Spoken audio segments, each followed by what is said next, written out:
consider, not necessarily be written into the rule or the interconnection manual, but as the decision on the rulemaking goes forward, these would be things that the commission can take under consideration for decisions about maybe alternative ways to allocate the cost of needed upgrades.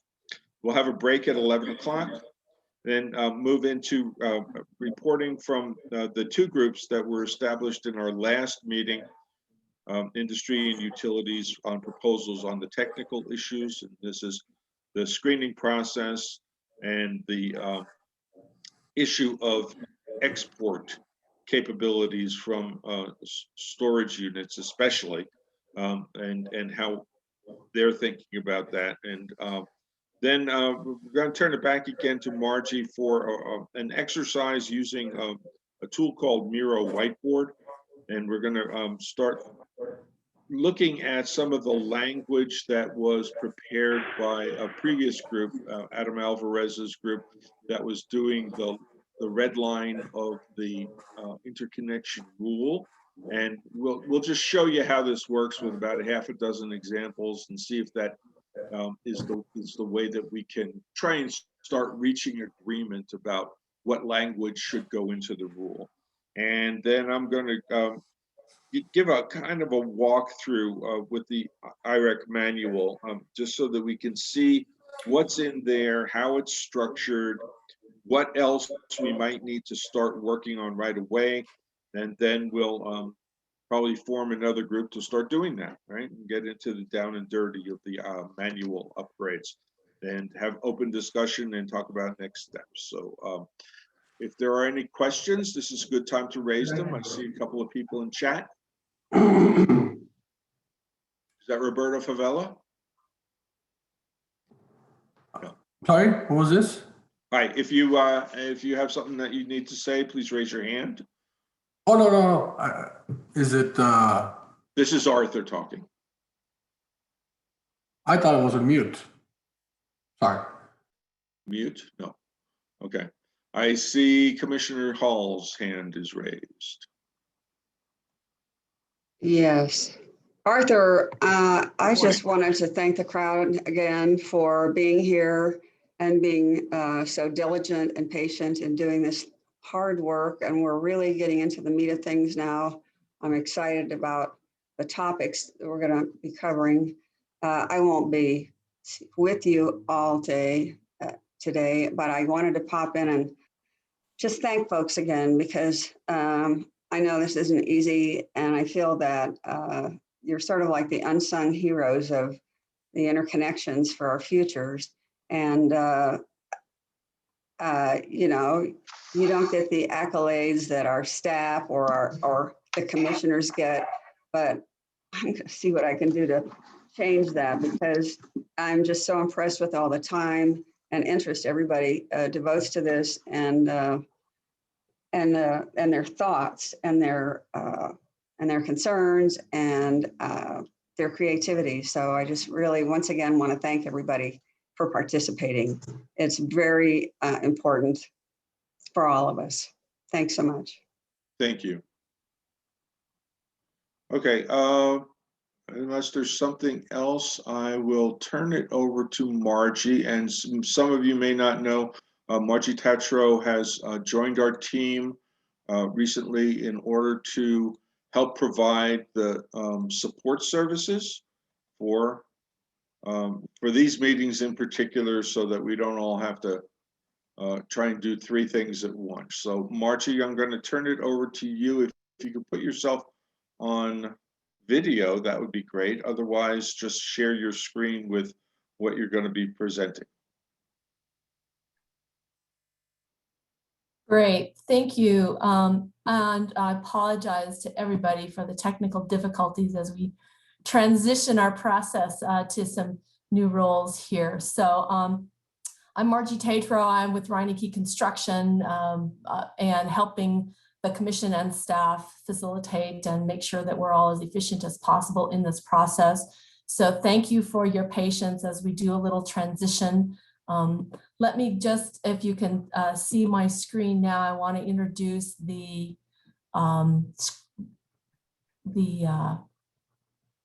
just a moment, I'm going to make sure we can see the one. Hopefully many of you have had a chance to actually go to the OneDrive site and look at the way we've got set up. Can you see the screen share folder structure? Yes. Yeah, we can see it, Margie. Great. So we've got folders set up for each meeting material, and then some reference documents that we think everybody might want to access. We also have a folder for the current New Mexico Interconnection Rule and Manual. And then each of the sub-teams that are working on important issues have a folder where they can store documents or materials that they're using to do their work. And we thank each of you, team leaders and participants, for working the technical issues and the other issues that we have assigned. Then finally, we've got so you'll see some things there for each team. We've also got some scoping document. And then the two files that are standalone are an action tracking spreadsheet where we'll keep track of action items, and that will help us keep the process documentable as the team puts together our final report as we approach the September-October timeframe. And then the second standalone folder is the list of stakeholders, contact information, phone numbers, and emails. And as Arthur mentioned, if you're not already on that list, or if there's a hole in your information, we'd appreciate you contacting myself or Arthur or Colin. All our email addresses are on that contact list, and give us that information. If you need changes to this structure, it's very workable to change. If you want to, you can. If you want me to make changes, I'm happy to do that. Our thanks to Eric Martineau for getting the starting document folders set up, and we've done a little revision, but we encourage you to use this for all working documents, and please let me know if you'd like anything changed. All right. Sorry, go ahead.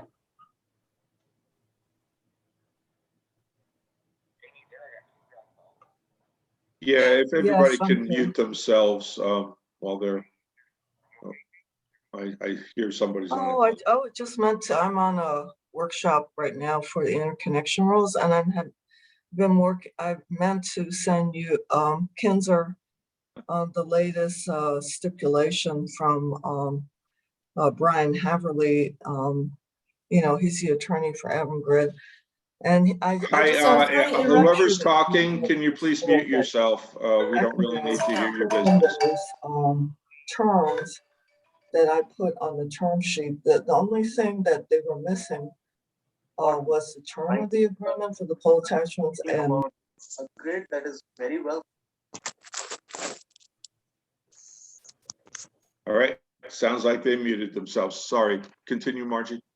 Oh, no worries. So if there's questions or you have trouble accessing this, we put the OneDrive site location in the meeting announcements, and we'll put it again in the notes for today. So if you have questions, give me a call. We're happy to make it work for everybody. Thanks. I'll stop there unless there are questions.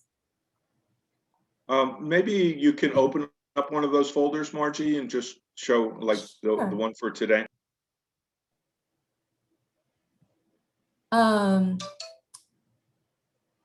Yeah, let's see. I don't have it live, Arthur, and I'm worried about that's all right. too many things given the fragility of this. So let me just, I won't do that now, but the agenda and the issues that we're going to get straw polling on are in there. I'll get that reopened up here, Art, but I think I won't right now. Okay, that's fine. I want to call people's attention to a share that was posted in the chat from Andrew Stone, which will have links to a couple of documents from the National Renewable Energy Lab and an upcoming webinar from the, I think it's the California Energy Storage Association on solar permitting tools. So you can use those links. We'll also download those documents and put them in our reference materials as well. Okay. Thanks, Margie. If you can allow Jacqueline Waite to share her screen.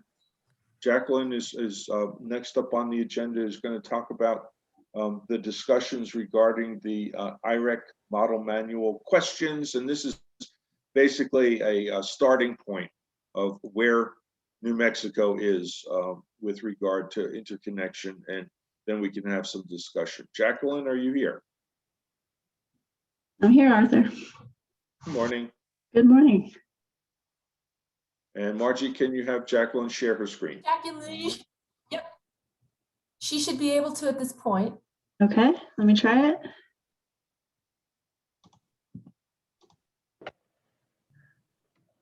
All right, let me know if you can see the screen.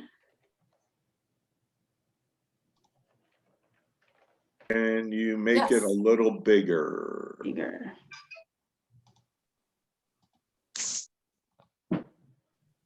How's that? Better. Okay, And everybody can change the viewing on their own personal screen, either by making the video smaller or larger so that you can read the document. Great. Thanks, Jackie. Go ahead. okay, great. So good morning, everyone. I want to just, first of all, thank my team for helping put this together. We briefly about the process, we started by originally dividing up the questions, and then based on the responses that we got, I collated those, sent it back out for review. We did a few iterations on a couple of the questions, and then we stopped as of Tuesday because I wasn't sure if this was going to be sent out to the whole group. I wanted to make sure that we kind of put our pencils down in time. And because of that, I know some folks on my team were still hoping to contribute some information. And so we're considering this a draft, as Arthur said, as kind of a starting point at this point. And I noticed, thank you for showing us the folders, Margie. I will put this draft in the folder as well for our team. So I guess I'll start by saying I think that there are essentially three categories of questions here.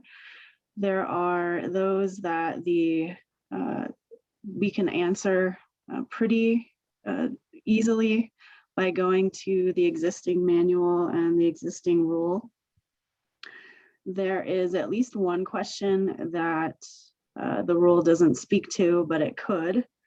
And then there's a couple groups of questions that I don't think the manual really does speak to. It's we really have to have more of a granular understanding of what is happening at the scale of the individual utilities. So those are the parts especially that we still would like to work on as far as completing this document.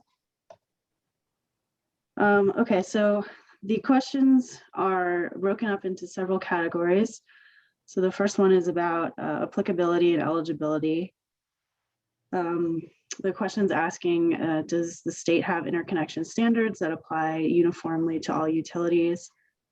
And we read this as, from the manual, that the rule and manual do apply to all utilities that are subject to jurisdiction of the NMPRC.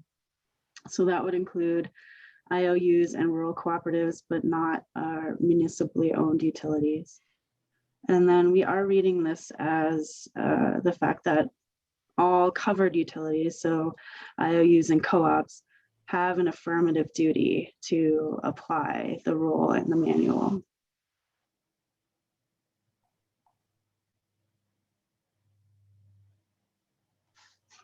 And feel free to jump in if you want. I'm just going to keep going.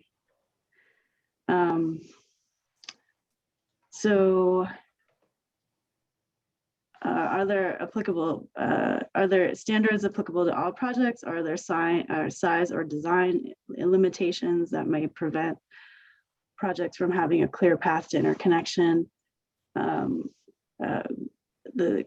rule states that the rules apply to generating facilities with a rated capacity up to and including 10 megawatts.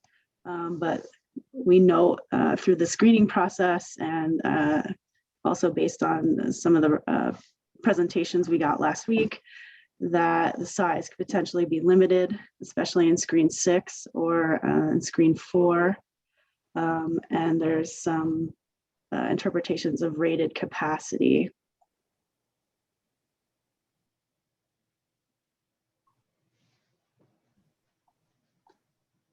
And anyone on the team is welcome to jump in as well. So the third question is about what DERs are covered, and we're basically talking about just distributed generation sources, and we note that those can come from many different resources.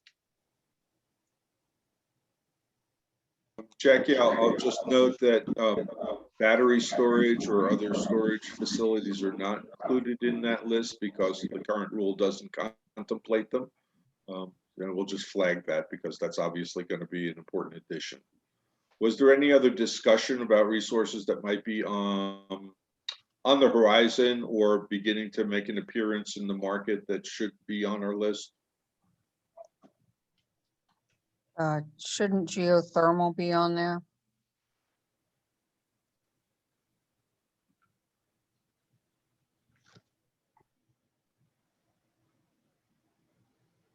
Thank you, Melanie. Anybody else?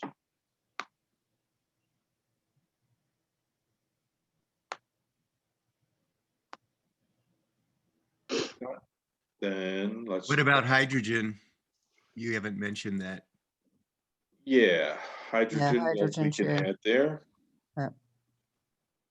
And you're talking about fuel cells in particular, Greg? Both that and as a fuel, just to run the peakers or whatever. Totally agree. Okay, well, we're not really interconnecting fuels. I mean, we're really interconnecting facilities, so.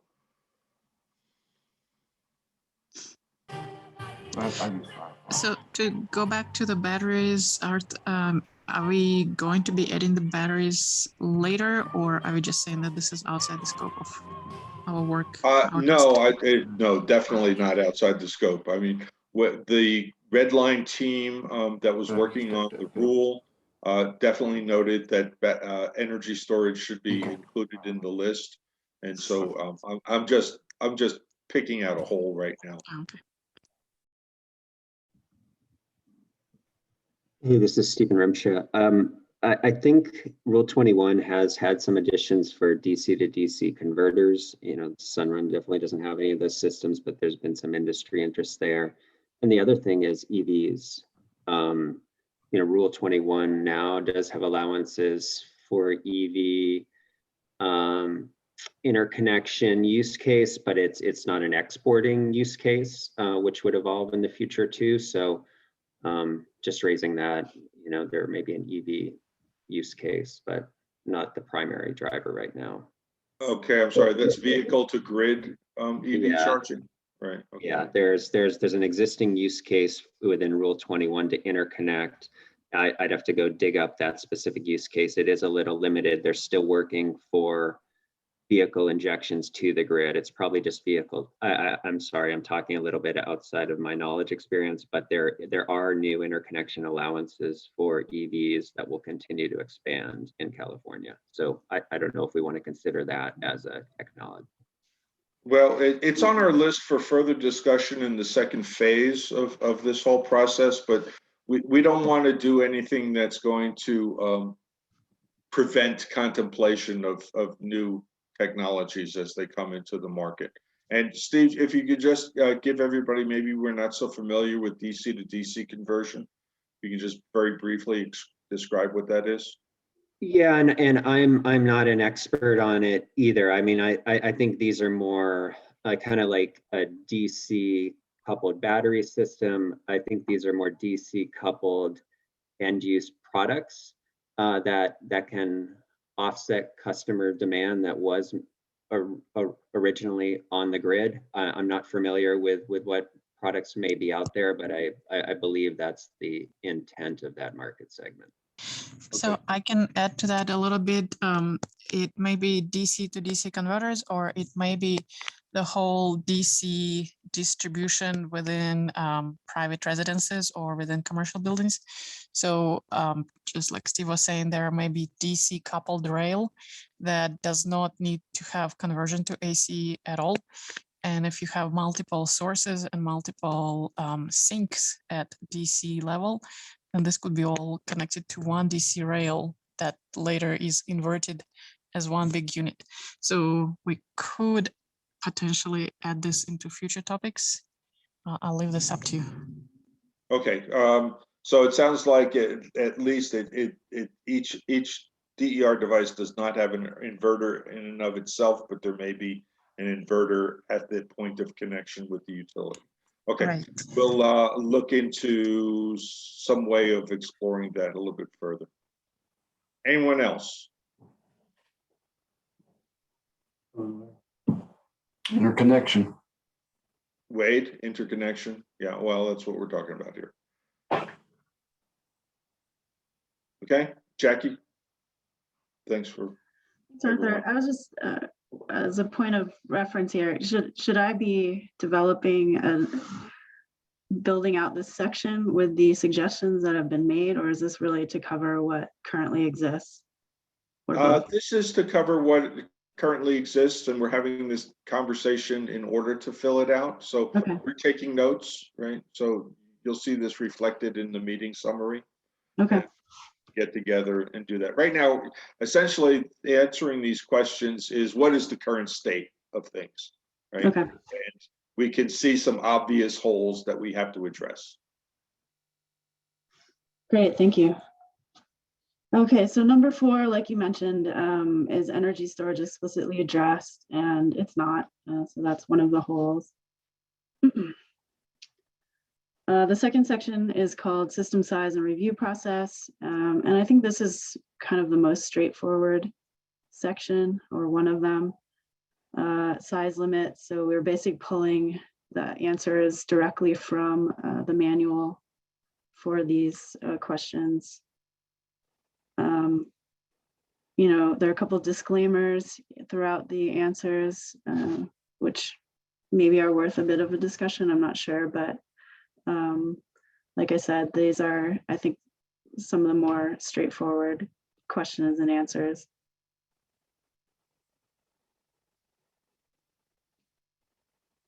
Six is about expedited review process.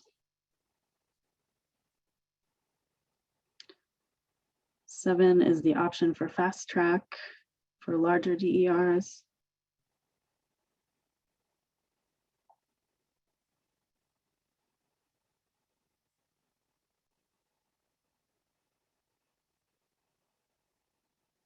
Technical screens applied for the fast track process.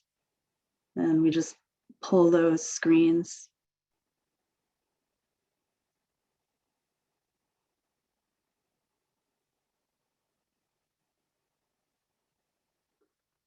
Nine is about the supplemental review process for interconnection applications that fail fast track.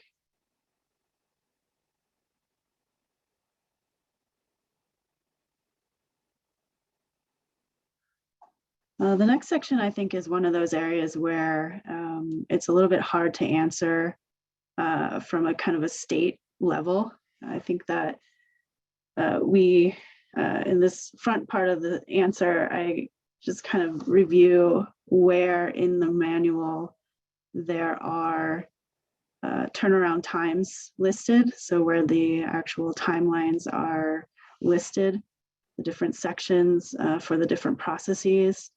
But I really think the answers to the questions are very specific to the individual utilities and what the processes that they have, and you know, what's actually happening. So number 10 is asking about utility and interconnection customers meeting established timelines. I just pulled a bit from the presentation from last week, noting that PNM has had a big influx of applications recently, and is maybe struggling a bit, but working hard to meet those timelines. But again, we'd like to flesh this out a little bit more with all the utilities. I know someone from Excel on the team was going to work on getting some information for that, for Excel specifically as well.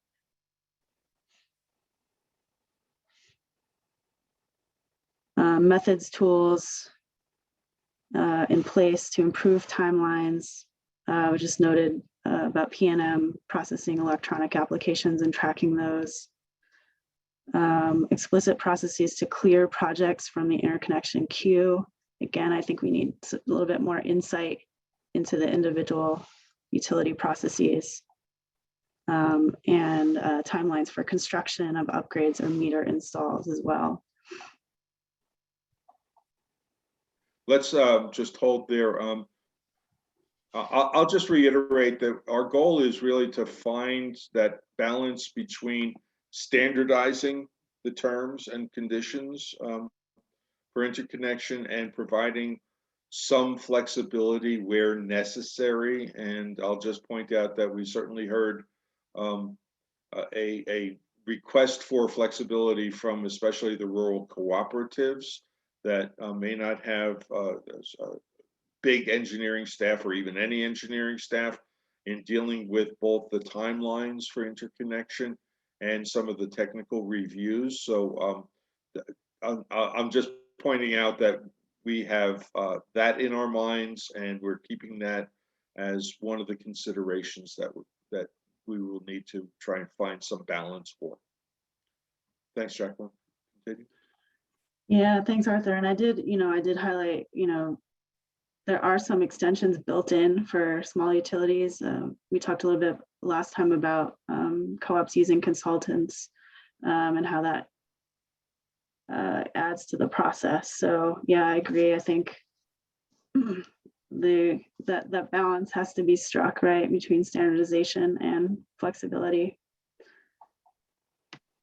Okay, dispute resolution. So again, we're just pulling from the rule and the manual as to what happens when there is a dispute. It looks like there is an opportunity for getting a facilitator to resolve those disputes. Ultimately, I assume the PRC is the ultimate arbiter of the dispute. Maybe that could be clarified a little bit more. Parties that do engage a facilitator, of course, have to cover that cost themselves. And then there is a section about variances. Parties can apply for variances from the rule, and those are designated by the commission.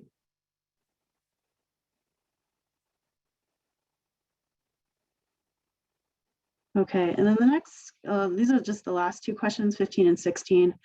The information sharing and transparency. This is also another section where I think we need a little more insight into what's happening on the individual utility level. Just to remind everyone, the manual recommends there is a pre-application discussion with the utility, also instructs the utility to designate an employee or an office to handle information requests. And then in regard to individual utility reports, we tried to do a little bit of background to find information on whether there is a report itself, the cost, the turnaround time, and then what is included in the report. And PNM and Excel, or El Paso, sorry, submitted the actual report, the applications, and so I can put those in the file so everyone can see those. We were able to get a couple of co-ops information in terms of what they're doing in terms of pre-application. We'd love to flesh that out a little bit more, I think. And then same with 16. Is there a transparent reporting process and publication of the interconnection queue to all customers and regulators? For PNM and El Paso, we have there is a public queue, and we have the path in order to find that. There is no public queue for Excel or SPS in New Mexico. And then we found some information about a couple of the co-ops, but still, like I said, we like to flesh this section out a little bit more. Great. Is that the last of the questions? That's the last question, yep. Okay. Thank you very much. There's really useful information here, and the value is that we don't have to go hunting for it now. So thanks to you and your group for pointing to the particular places. If you could, I'd like to just go back up to 5 for a moment.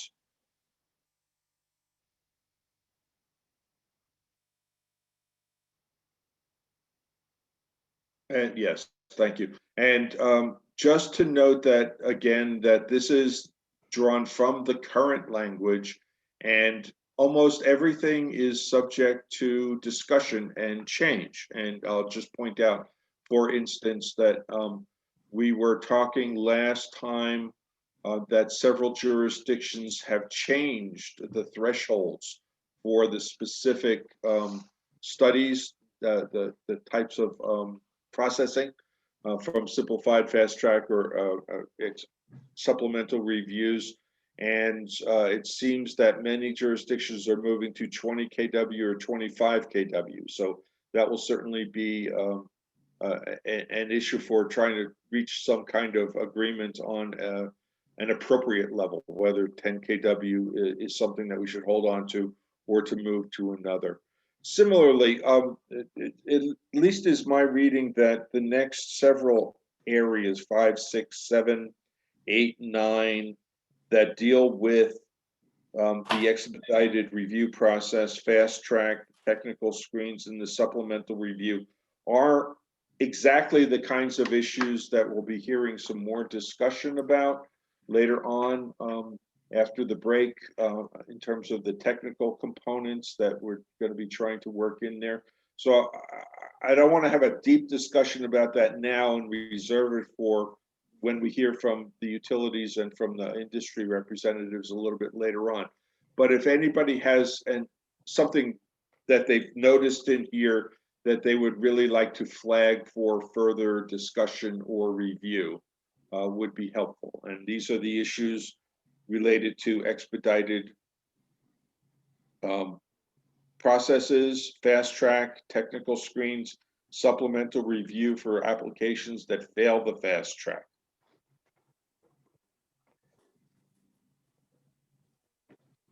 Arthur, you've got Mostly hands we're up just from noting Mark these. Miller and Kevin Cray. Okay, Mark. Yeah, just a quick question, Jacqueline. You mentioned that there is a queue in place for P&M. And is that queue that's in place for P&M for DG up to 10 megawatts? Did I understand that correctly? I believe so. Yeah, anyone from P&M is welcome to respond to I that. saw Andrea Contreras was on the line today. Andrea. Yes, thank you. I was just going to say the link that was noted up there is for our OAT process. That's a different process than the smaller, less than 10 megawatts. We don't have a public queue that currently works through our Power Quick system that's visible to customers, but the larger than 10 does. Right. So that would be like utility scale going through yes. SPP, blah, blah, blah. But so if it's under 10, there's no queue in place. And so that's why I was getting clarification. We have a queue. We do have a queue in the system that we work off of, the electronic system in Power Clerk. We have a queue that we monitor, but it's not visible to the public. Not visible. Okay. Yes. And then the corollary to that would be there is no queue, be it public or private, for El Paso or SPS, right?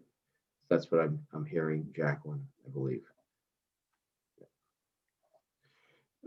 For SPS, we're establishing one now with the influx of activity that we've seen and interest in the community solar program.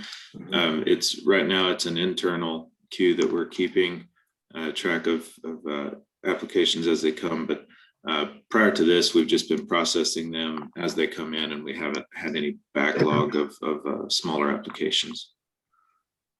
Thank you. Thank you. So, I'm sorry, for El Paso, we do have a queue. We listed it here. Okay. I'm sorry, I think the issue is whether the queue is visible to the public, but also is that queue information available to the applicants if it's not available to the general public?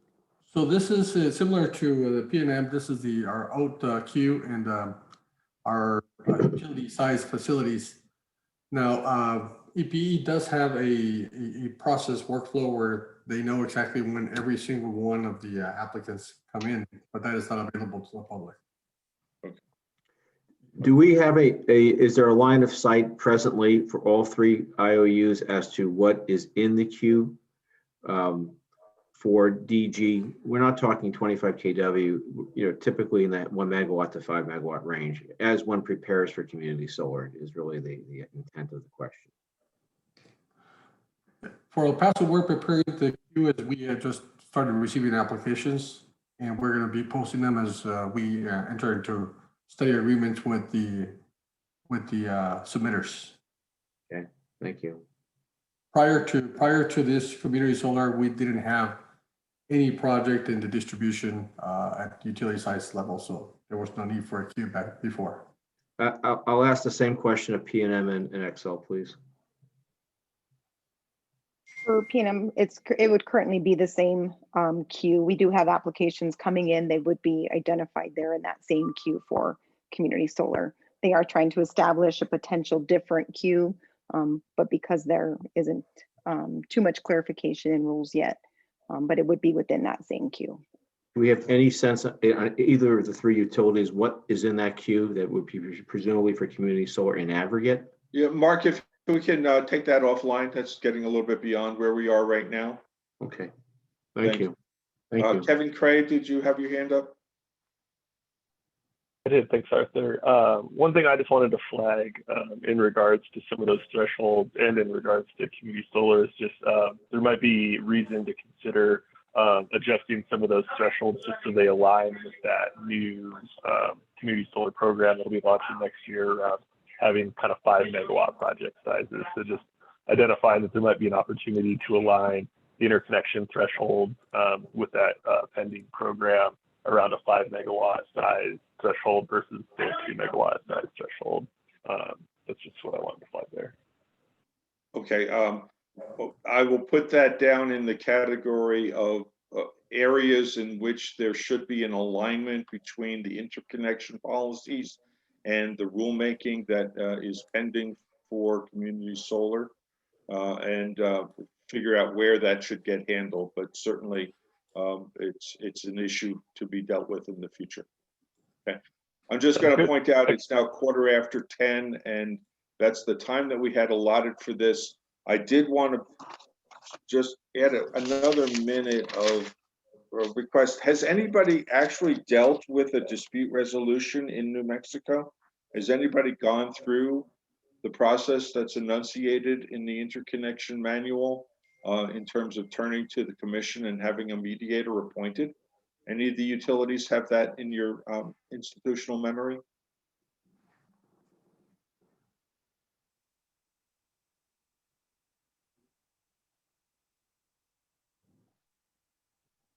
They're scratching their heads.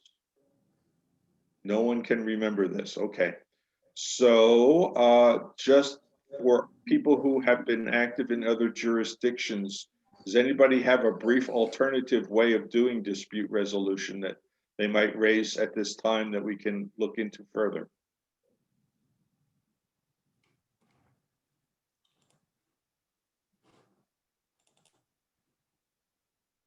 I know like Excel in Minnesota has, I think, sorry, who's speaking? Fairly robust.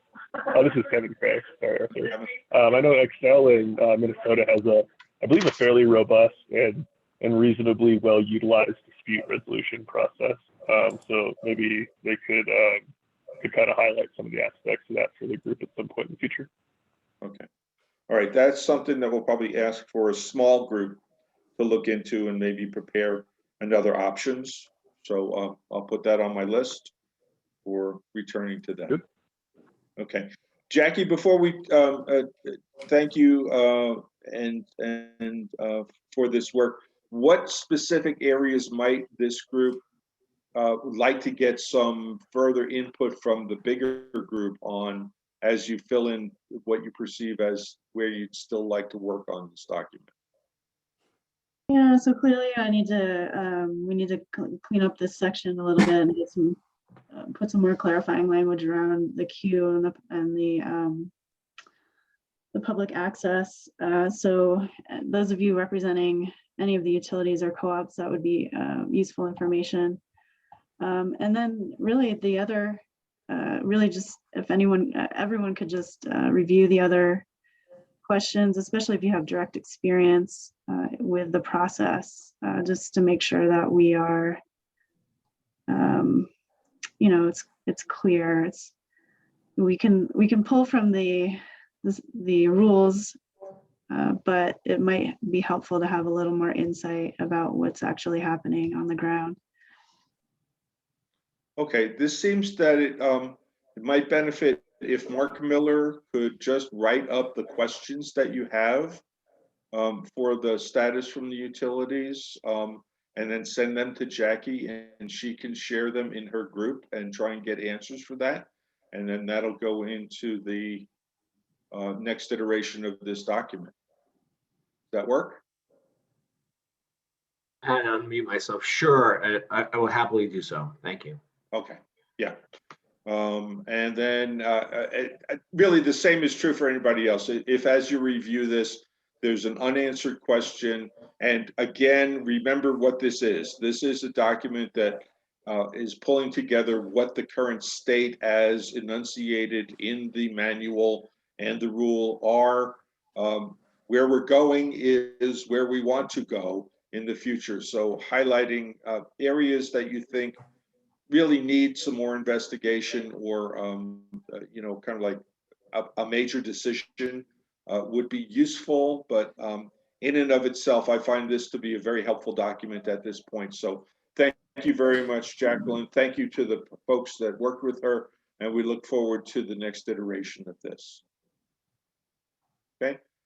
Next on our agenda is discussion about pre-application language and issues, and Jim Desjardins of REIA was the leader of that team. Jim, are you with us? And while we're waiting for Jim to weigh in, Matt Hagan has his hand up. Matt, can you unmute yourself? Sorry, I'm unmuted now. Okay. Yes, I'm here and I'm ready to present. You're presenting on behalf of the pre-application? Yes, and I'm going to be encouraging the other members of the group to weigh in. I was essentially the coordinator, but certainly not the main person in terms of providing content. Okay, great. Thank you very much. Proceed. Do you need to share your screen? You know, not so much, but I can. But why don't we just go ahead without that? And then I can if we decide that's important. So good morning, everyone. My name is Jim Desjardins. As Arthur mentioned, I'm the Executive Director of the Renewable Energy Industry Association of New Mexico. We're a group of local and also other companies from outside as well. And I volunteered to coordinate the pre-application subgroup. And we had a number of members. I'm just going to mention them briefly. Adam Harper from OE Solar, David Spreadlin from Springer Electric Co-op, Frank Andazola from P&M, Roberto Favila from El Paso Electric, Lisa Manson from Pivot Energy, Andrea Contreras from P&M, Kyle Riddell from SPS, Abbas Akil, Jane Yee, who's the attorney for the city of Albuquerque, and Zoe Lees. And so what I'm going to just go over is really based on the, based on everyone's contributions. And so first of all, I'd just like to mention, and I believe that it was mentioned in the previous presentation, that the existing pre-application language is very small and very vague. It basically just says, have a meeting with your utility and talk. And so we worked off the IREC language that Arthur provided, and it's about 3 pages. And we kind of use that as a basis to have a discussion. We had 3 meetings, and then in those meetings, what I try to do is I try to essentially work in the role of a moderator, draw out different ideas and thoughts. And then what I try to do was to coalesce, and so we could come together and identify what the issues were and what we wanted to try to come together on a consensus. And then I put together a document that I just called the group issues, for lack of a better term. And what we ended up was 5 different sets of issues. One was the cost of the pre-application, the time frame, how long the information was good for, and what was the pre-application report going to be used for, who would be interested in this information. And then in the last meeting, I identified that there was some discussion about an alternative to a pre-application report. And so let me just dive into that a little bit. And then again, there's a number of members on this call, so maybe after I just kind of do my little summation, hopefully some other people can jump in and give their thoughts. But so going back to the cost of the pre-application, there was some differences of opinion. And one common theme that was noted, David Spredlin was very articulate in this, is that the co-ops basically have less resources, especially when it comes to engineers, and some don't have any engineers on staff. And so this work has to be farmed out, and there's a cost to that. And so that was a common theme of the difficulty that it might be for the co-ops to do this as opposed to an IOU that would presumably have engineers on staff. But it was also pointed out, I believe by Andrea at P&M, that there still is a cost to that. So just because you're not farming out, that person still gets a paycheck and has a limited amount of time to do things. So that was basically very well articulated. But I think the main takeaway from me, and I think this is important because community solar is coming to New Mexico, is that there was a consensus that behind the meter pre-application reports would be easier to do than in the front of the meter pre-application report. So there was agreement on that distinction. The other, getting to the time frame, it was kind of a similar theme in that from a co-op perspective, again, as David Spredlin spoke to, because they have to farm out the work, they have less control on how long that's going to take. There was some pushback on that by one of the local solar companies that they felt that information should be available. But one thing that did come out on that is, as I recall, the IOUs seemed to indicate that 15 days to a front of the meter report was a reasonable time frame, and I believe it was indicated by SPS that they are currently doing that in Minnesota. So that was kind of the discussion again on the time frame. There was basically all agreement that because there's a lot of moving parts of this, when we're doing a pre-application report, that's a snapshot in time, and that can change, and there's nothing that a utility can do about that in terms of circumstances could, beyond their control, could change the how good that information is. Adam Harper from OE Solar said he still thought that the information should be good for 24 hours.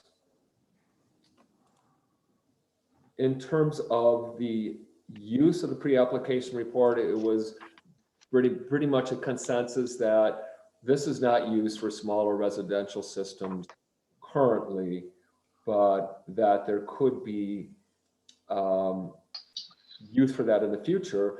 And one of the points made, I believe, by Adam Harper was that it might be nice to know if a transformer upgrade was needed. And I can say in my own personal experience that is can happen in residential systems, and it can make things challenging. And then finally, another thing that came up, and I think this was kind of like an alternative to a pre-application report, was that if we could get better and more transparent and more granular information about host capacity, like a mapping application, that the need and use for a pre-application report would be diminished, and that would, could be very helpful. And that's really what I have to report on the process. It was a good process. There was a lot of input. And again, I'm hoping some other folks involved in the process could make some comments. Thank you, Jim. Anybody else who worked on this have some particular observations about the 4 issue areas that Jim laid out?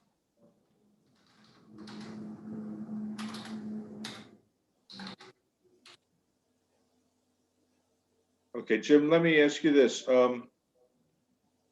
If we were to just take the IREC pre-application section as written in the manual and plunked it into New Mexico, its rules and manual, from your discussions, would that be sufficient, or are there things that we need further work on? I know you raised these as issues, so we would have to come up with a dollar figure for the cost.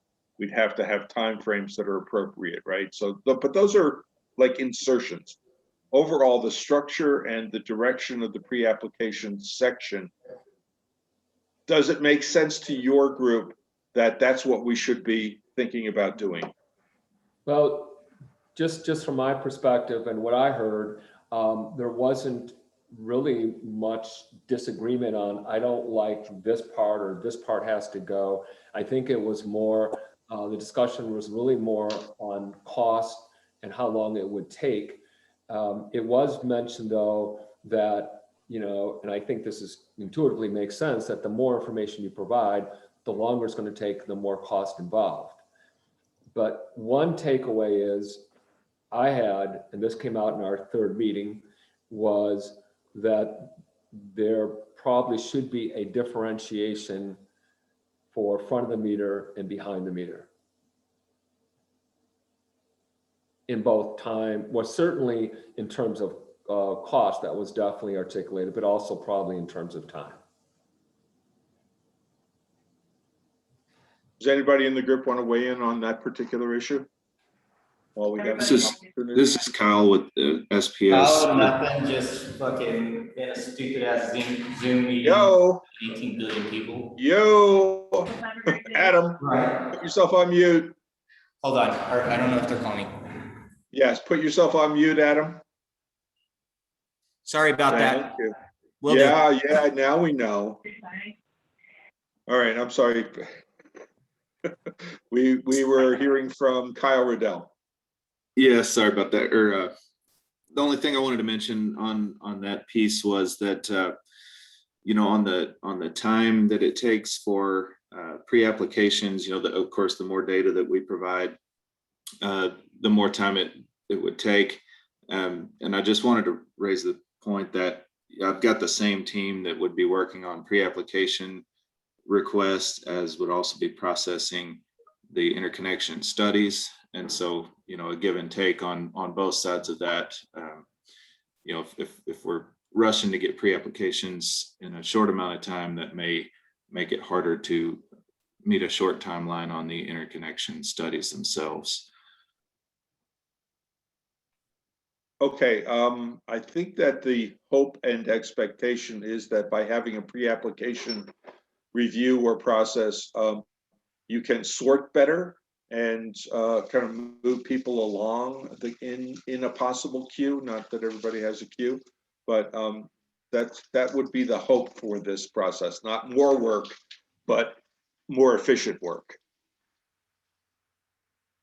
Art, this is Lisa with Pivot Energy, and I think that that's an important point that you just made, that the pre-application process, I think from our perspective as a customer is, and also I would agree, think that the utilities would agree, the point is to avoid bad interconnections that's going to waste everybody's time. So one would hope that the process would actually expedite the queue for everybody rather than causing a delay.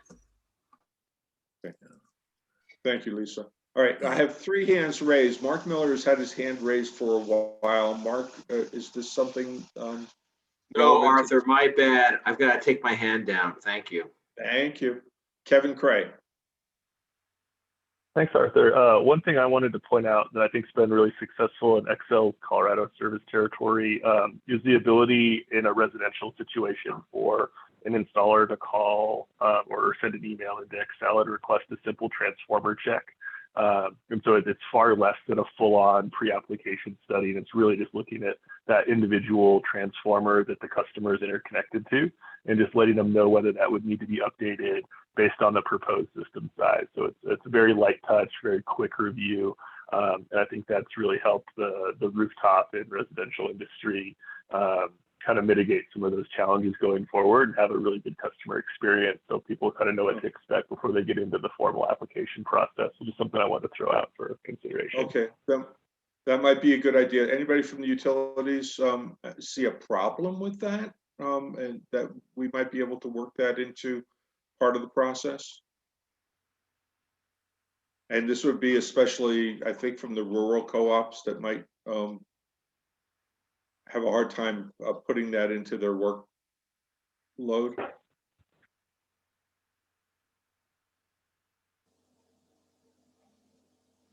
Hearing none, I will take that as a suggestion to look at. Thank you, Kevin. Please lower your hand. Jane Yee from Albuquerque. Thank you, Art. Yes, as Jim mentioned, I was on the subcommittee, and I agree that the IREC is essentially a good framework for the pre-application process, and it would be a big improvement over what currently exists. And from a consumer standpoint, I would emphasize that in terms of the various insertions that Art, you were mentioning, might improve the IREC model. I would think, I think Adam Harper emphasized the importance of a map with hosting capacity. And I think that would be a way that a consumer could absorb some of this technical information that is in the pre-application report and come to some kind of conclusion or be able to sum up that information. And that generally, I think that from a consumer perspective, there's a lot of technical data in Part B of the IREC model, and that the consumer would benefit from some type of analysis at the end of that data that tells the consumer which level of screening this application is likely to go through. So there's not enough summation or analysis in the IREC model. So that's what I have to offer. the map and some kind of summation. Okay, all right.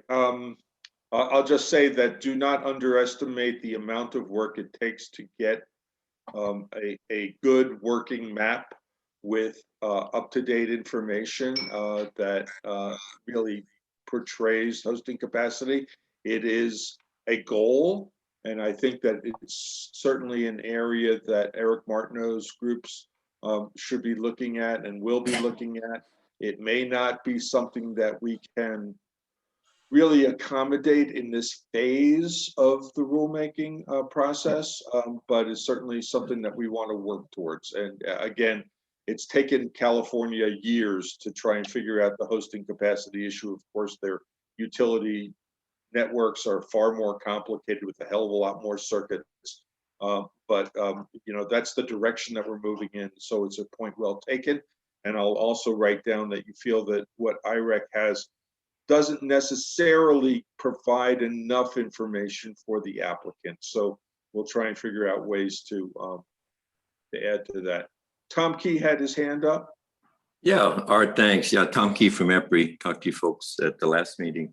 But yeah, maybe I can add a little bit of experience from other jurisdictions. I think, you know, we generally promoted the idea of a pre-app, and however, I think we're finding with experience that it's only appropriate for a small number of the applications, as I think, as Lisa pointed out. I mean, you don't want to have a surprise, you know, when you get way down the road on picking a site. But on the other hand, if it's an expedited or somebody's property, you know, it's a rooftop, medium size, the pre-app can, you know, slow things down, in particular burdening the just the resources of the utility to do those studies. And we've seen cases where, you know, a developer might say, oh, I got these 20 sites I want you to look at. And it's, yeah, it's just, so it can slow down things. And the idea of just calling to see if the transformer is the right size, we found that to be pretty useful in a lot of cases. Okay, thank you, Tom. And if you could lower your hand. John Hawkins from PNN. Yeah, can you hear me? Got a new headset. Oop, hold on, can't.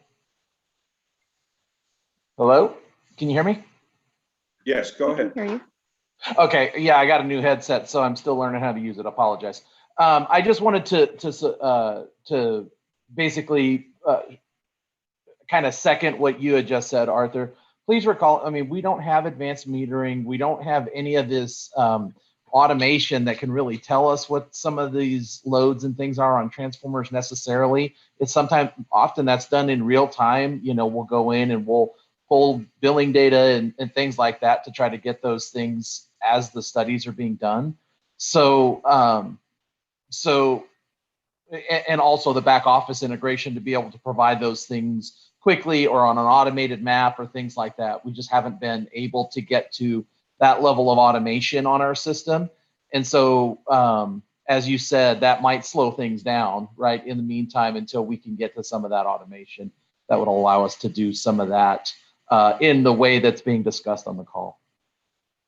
Okay, well, start working on it. Lance Atkins. Yes, thank you. Of course, we're one of the small utility or electric cooperatives, and so I have, you know, maybe a question for those that are familiar with the baseline mapping that are being made available. I mean, that just up front, that would strike me as something, some sort of an amount of data or the type of data you would not just want floating around in the public domain, where you've identified with coordinates, substations, and critical infrastructure. I mean, that's a concern. I just don't know how others might be addressing that. And then looking at some of the specific requirements, I know some of this information that's in the pre-application report is fairly straightforward, but some of it are items that we would not have readily accessible. You know, when you're talking about minimum load data, you know, or an estimated peak load, we take a look at peaks for specific points on an annual basis, but not necessarily by substation. So really what we normally look at is what is the peak on that versus historical, and how close is that getting to a critical point where the transformer might need to be swapped out. But we don't typically look at minimum loads for any purpose. And those are just a few comments.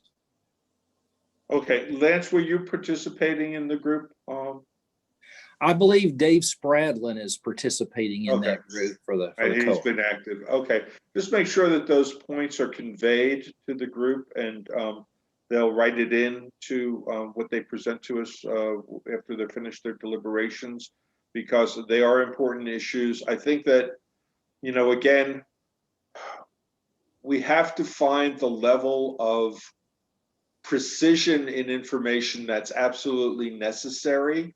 And whereas, you could have a spectrum, as PNM, notes that when its feeder lines are approaching 90% of what they consider capacity, it kind of falls into a red zone. If we had that kind of indication for a developer, that might be sufficient at that time for a pre-application. So, that's something to think about.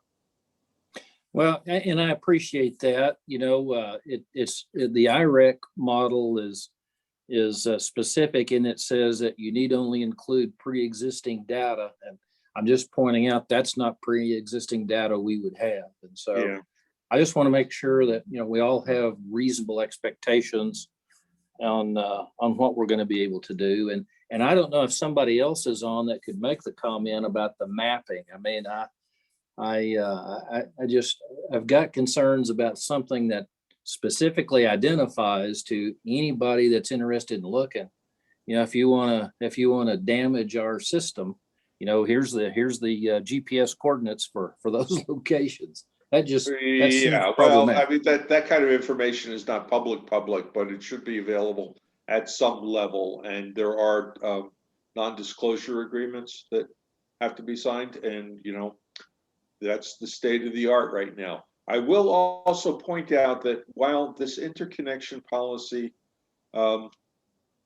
is applicable to the utilities, every utility is in a slightly different situation. But we can think about the fact that there is some money available through the underlying grid modernization bill that might possibly be used to by a smaller utility to perform such a study that certainly fit in with the parameters of that funding, that for the utilities that are subject to rate regulation under the commission, that the grid modernization bill also essentially tells utilities that they have the ability to come to the commission with an application for funding to accommodate, right, grid modernization projects. And certainly engineering studies that can give a lay of the land would fit into that. So just keep open that you may feel constrained currently, but there may be avenues for getting the resources necessary to develop that information, especially if you find yourself in a situation where you're looking at a lot of applications coming in. Matt Hagan has his hand up. Yes, thank you. Matt Hagan with XL Energy. I was going to talk to the pre-application process in Minnesota and Colorado, or our experience with it. Yeah, for the most part, our experience has been positive, and the developers have shown support for the pre-application process. I think it avoids them going down through the entire interconnection process only to withdraw because there's like a substation overload or something like that that could have been identified in the pre-application process. So in those ways, like, we're saving time in the long run. It's an extra step in the process for us to process those pre-application data requests. But in the long run, I think it's saving time. But there are some issues that we've experienced, like it can be a long time from the pre-application report to when we start studying their interconnection. And the grid can change in that amount of time. Like it could be a year, it could be 2 years. We could have a load transfer, or there could be new equipment out there that change the impedance map and things like that. So in some cases, we've had experience where the developer kind of feels cheated that they got wrong information at the start, but we don't always know what the future configuration is going to be. So that's been our experience so far, but I would say in general, it's been positive. Okay, Matt, let me ask you this. Once somebody has entered an application or requested a pre-application review, is there a mechanism for informing them of potential or actual changes to the system where they want to interconnect, so that they don't have to wait until it's a fait accompli?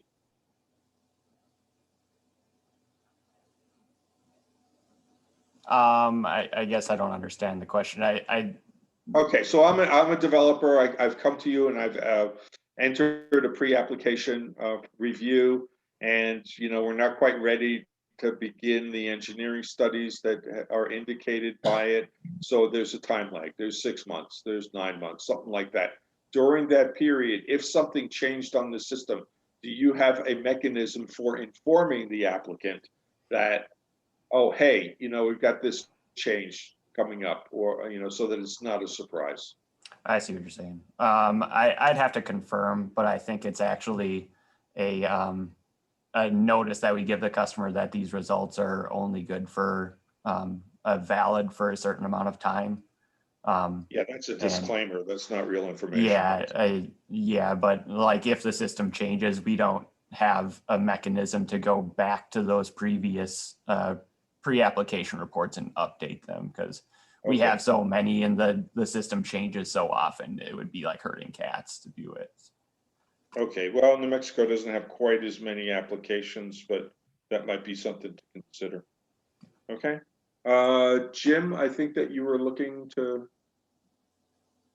Well, actually, Arthur, I just wanted, there was one comment I neglected to make that I think actually was a good one, and I believe it came from Kyle Riddell. And what he said was it would be helpful if developers would be able to focus on a single site or a smaller amount of sites, as opposed to just kind of say, well, here we're looking at these 20, see what information you can do with that. And I think that just personally, that would be in the best interest of everyone, is that we all, make a best effort to do that. And then I just had one comment on the idea that Kevin Cray talked about on the transformer check. I mean, just speaking as someone who spent 10 years selling rooftop solar, I think that would be very helpful. Okay, let's get back to that transformer check.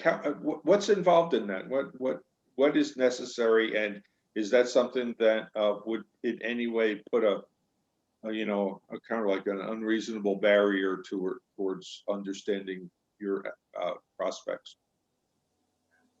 I don't personally know exactly what's involved in that. Maybe Kevin does. I just know that what would happen to me, and I'm sure this has happened to other installers, is that you would find out after the fact. So after you sold a deal, started plans, put in your application, started your engineering, and then you find out, oh, the transformer has to be upgraded. Okay, so I'm going to put it to our utilities, John or Matt. What would be the problem with doing a transformer check, if any?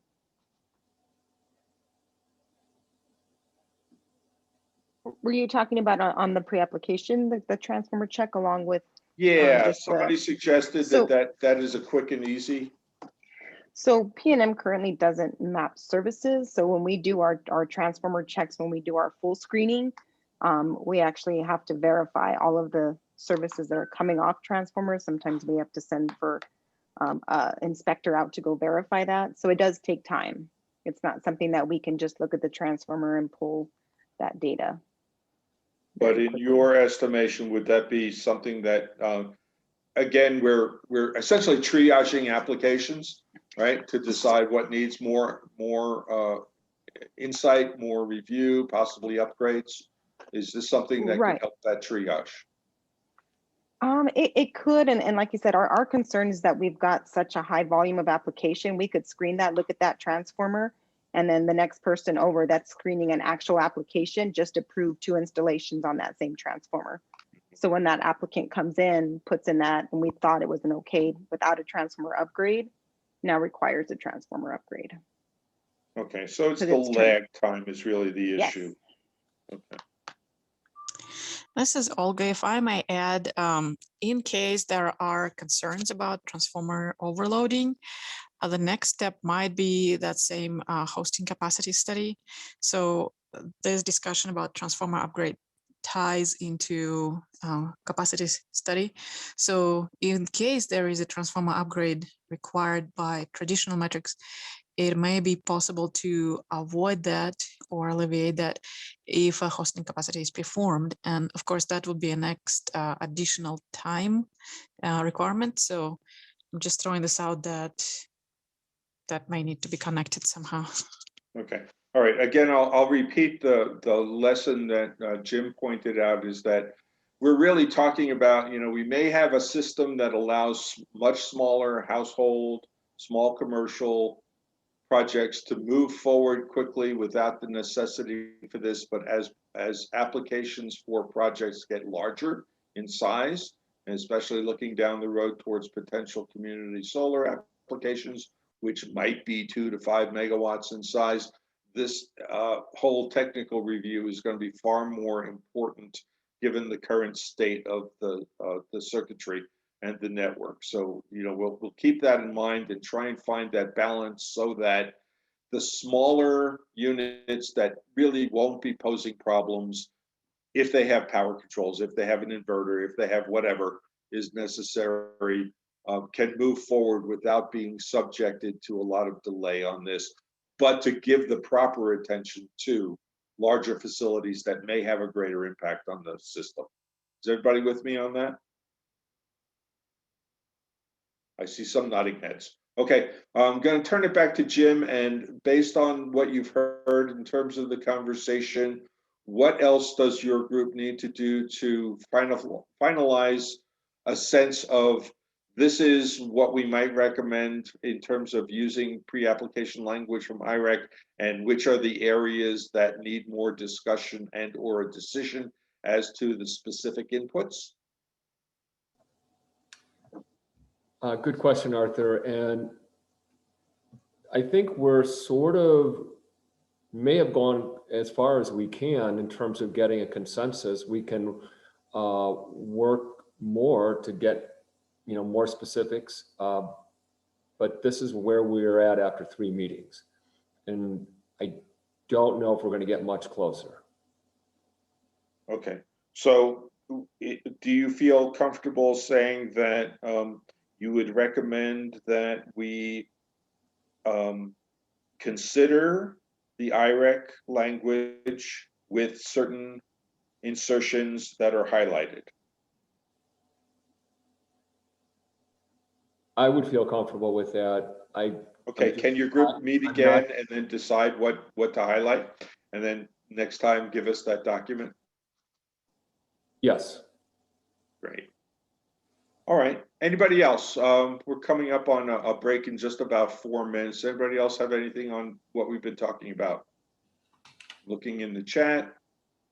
Hosting capacity. We'll have Eric Martineau talk about that because it is a big deal. Somebody notes that I guess this is the North Carolina Public Utility Commission rejected the idea of spending money on maps. Well, that's Duke. We may have a different situation here in New Mexico going forward, and that New York State started with red zone maps. They've evolved to hosting capacity, right? So the question is, what steps do we absolutely have to take? What steps might we be able to leapfrog over? I think that's a deeper conversation and certainly will be part of Eric's technical groups. Okay. And if I'm not hearing anything else, let's see, dispute resolution, yes. Okay, I think that we're going to set up a dispute resolution group to get more information about the what's happening in Minnesota, possibly Colorado, and other eastern states. So Ed Brolin is going to talk about that. All right, we're going to. I'm sorry, Ed. We pushed you off. So Ed Brolin was going to talk about cost allocation. Is that something you think you can do in 10 minutes, Ed? Yeah, honestly, Art, and can you hear me? I'm trying to figure out my system here. Yeah, go ahead. Great.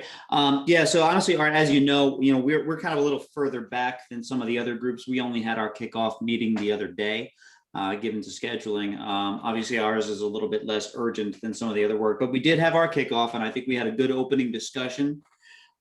Just around sort of what's going on with regard to cost allocation in a variety of markets and how it's being discussed both at the bulk and the distribution level.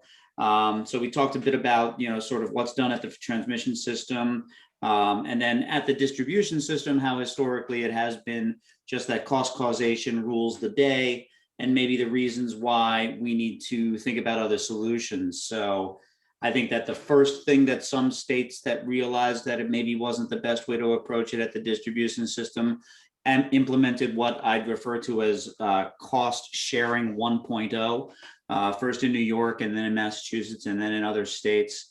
New York has moved on where they're now looking at a little bit more broadly allocating the costs of upgrading the distribution system for a high DER future. And there's an ongoing proceeding in Massachusetts that we spoke about a little bit. And there are a number of different, elements to each of these types of solutions. But it was really just sort of an initial kickoff discussion.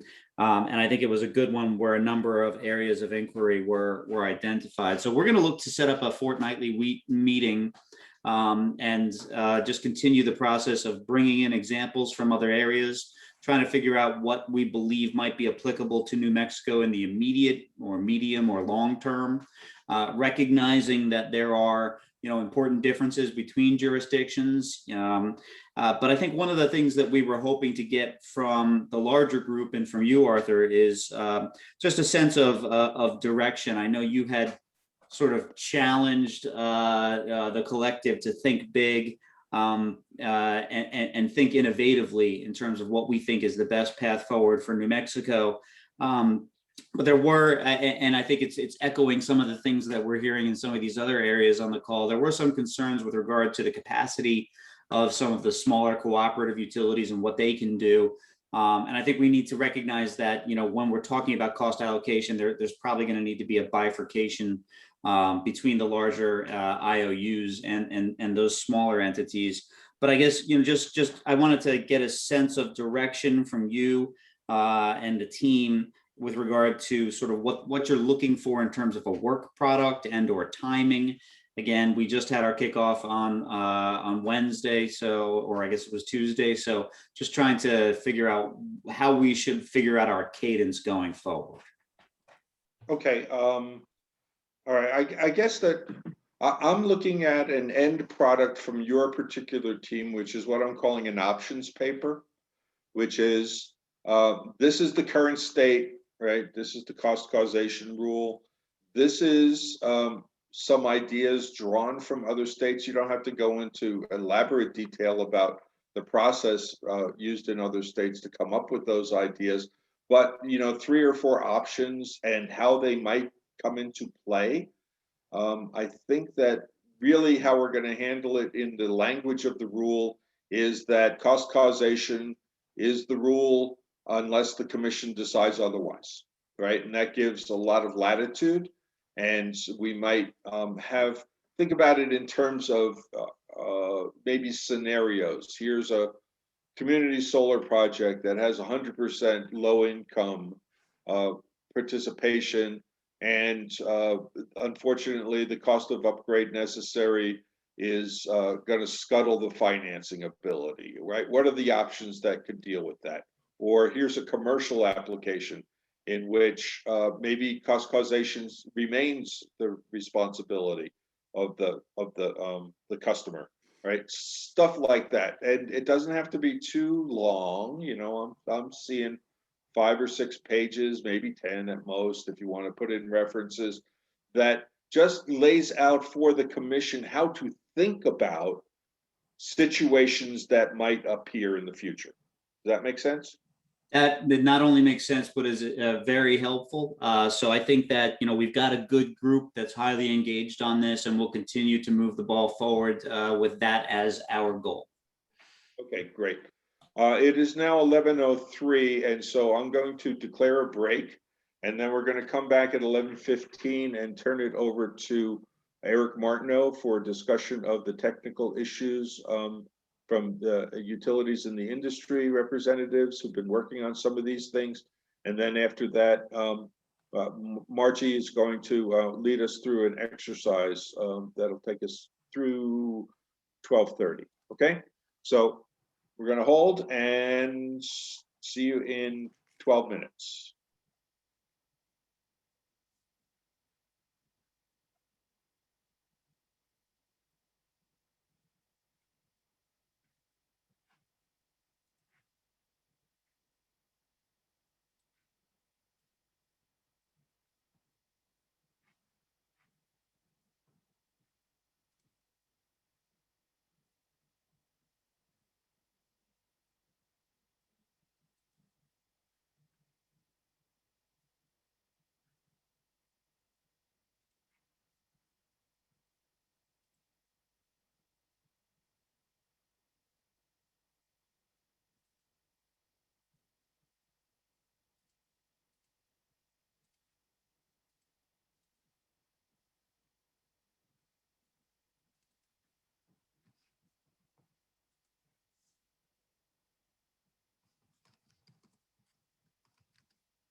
¿Cuál es?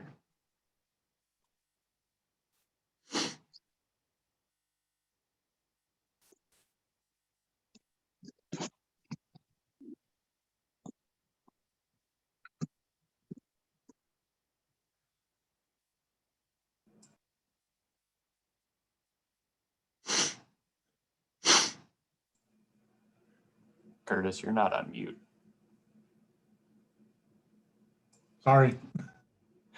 Bless you. I'll try not to die on camera.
Hi, everybody. It is 11:15.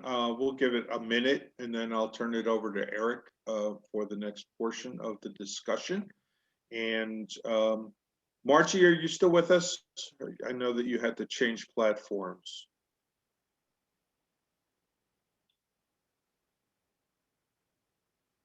Nope, she's still changing platforms.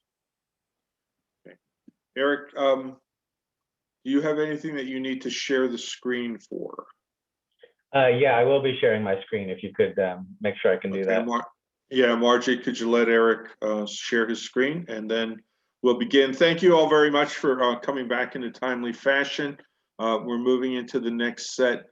Depending on how things are, we might take another break at 12:30, just because there's a bunch of ideas that are going to be presented to you here, and I want to have a clear differentiation. So I'll pencil that in, and we may have another 15-minute break at 12:30 because it looks like we're doing pretty good on time. So Eric, take it away. Great, thanks, Art, and good morning, everyone. We're midway through the first step of our process to develop a couple of technical proposals, or a number of technical proposals related to the two technical issues we introduced in the previous weeks, and I'll bring those back to us in just a moment.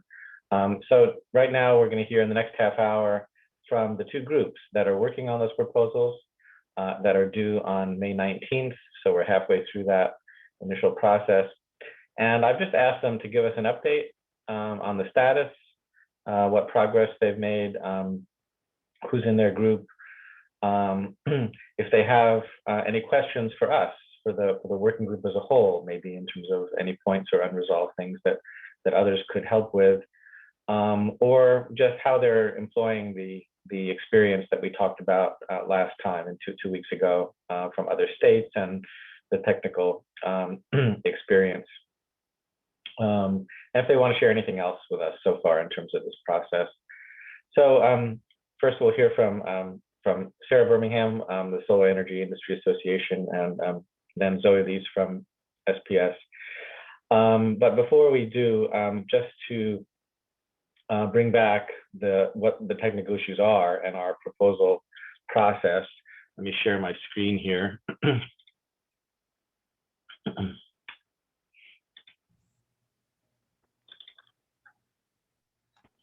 Yeah. So is that, can you see the screen, Arthur? Yes. Yeah, okay, good. So this is something that we actually started with our April 8th meeting, the two technical issues that we are working on in terms of these proposals. Capacity screening process related to generation capacity, circuit load, and hosting capacity. And that's been mentioned a few times this morning already as well in terms of what we actually want to accomplish in this phase this year. And the three bullets we talked about before in terms of getting, like what can be done in a matter of months, let's say, in terms of updates to the fast track and expedited screening, and hosting capacity limits, and how that can help to minimize unnecessary upgrades, reduce upgrade costs potentially, and certainly expedite the review process. The longer term mapping and publishing of hosting capacity was also, a part of this, and we can point to it, and maybe we'll be able to point to ways to get started with it in phase 2 next year, as Art had mentioned earlier this morning as well. So they are connected, but we do need to keep them, I think, somewhat distinct. And then our second main technical issue is in terms of requirements for limited export and non-export of a generating facility that includes storage. And what we've said is, in terms of the proposal process for these two issues, this was presented at our last meeting, that was, I guess, April 22nd, that what we want are essentially basic ideas with background justification on these two technical issues, how to update the rule and or the manual. And let's not worry so much about whether it's the rule or the manual at this point.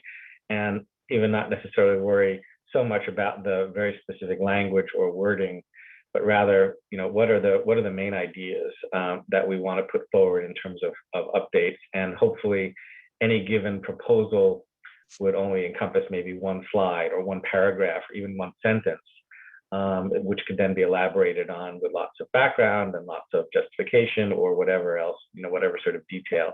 So these could be short or long, 1 page or 10 pages per proposal. We could have just a couple of proposals, or we could have many proposals, let's say from each group, if they want to propose things individually in different aspects of these 2 technical issues.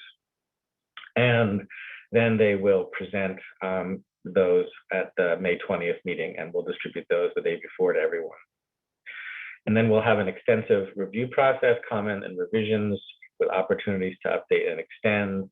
This really needs to be an iterative process. If anything, my experience with the interconnection working groups in California, you really need to have this be iterative, and people can think it through. Okay, what's missing? What should be added? What does this mean? Can we get consensus on this or that? And have multiple rounds of comments and revisions if necessary.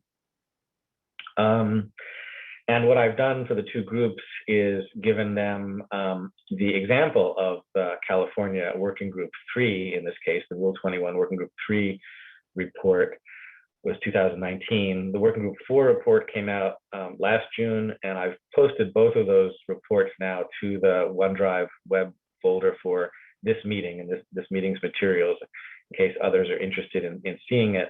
But I have provided this to the 2 groups as examples of what a proposal is, at least as the way California has done it, and not necessarily meaning that it has to be done that way here, but as a start, really the proposal summaries are no more than a paragraph each, and there could be multiple proposals per issue.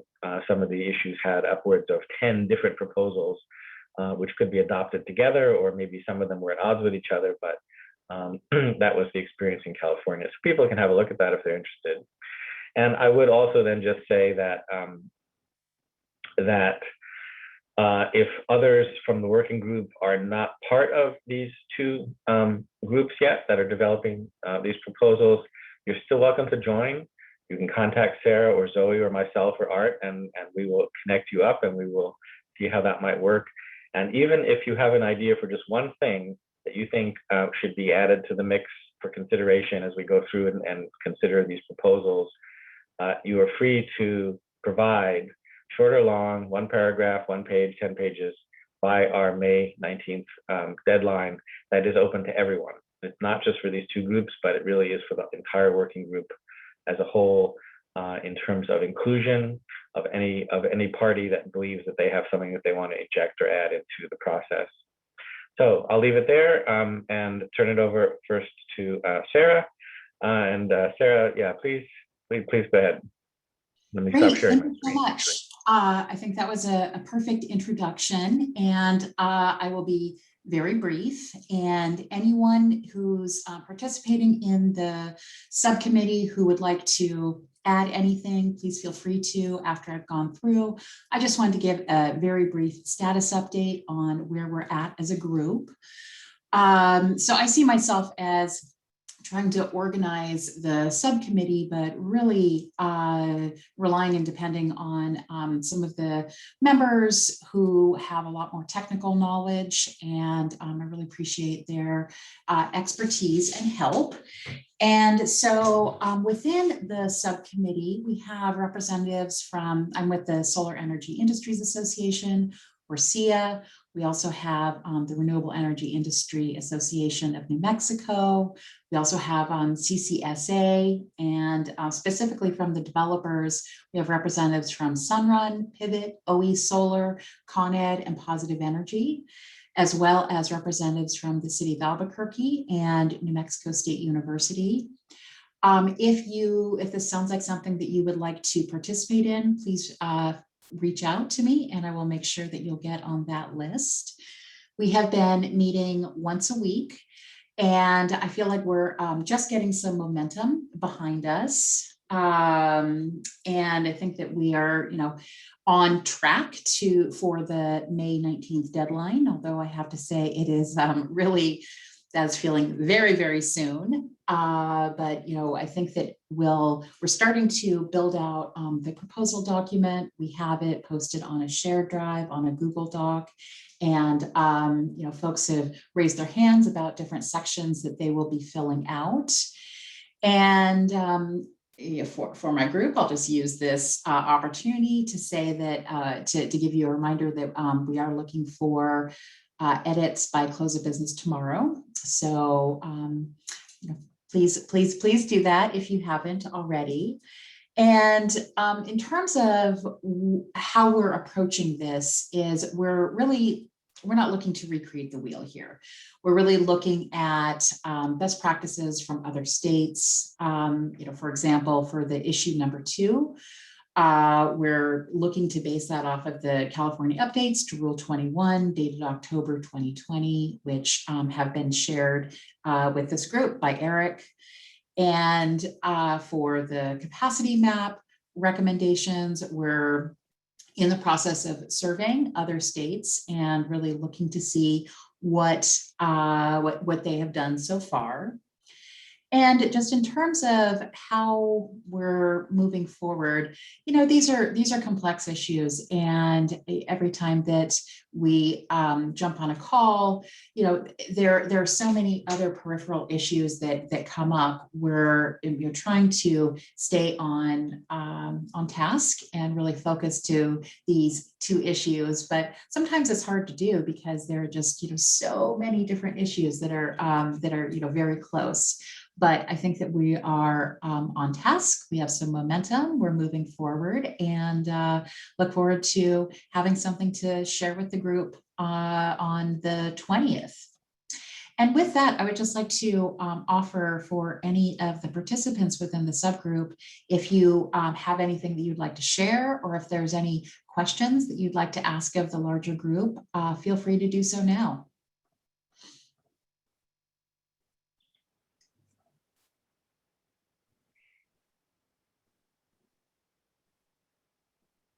Okay, and with that, Eric, back to you.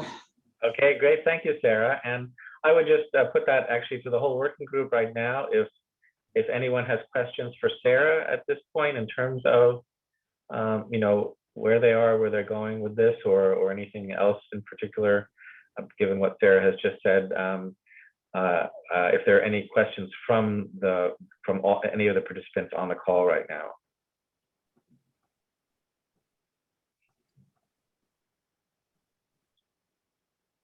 Okay, very good then. Thank you, Sarah. Thanks to that group, for everyone. And yes, definitely have your work cut out for you for the next 2 weeks. Thanks. And next we'll hear from Zoe Lees from SPS. Zoe, are you with us? Yeah, thanks, Eric, and hi, everybody.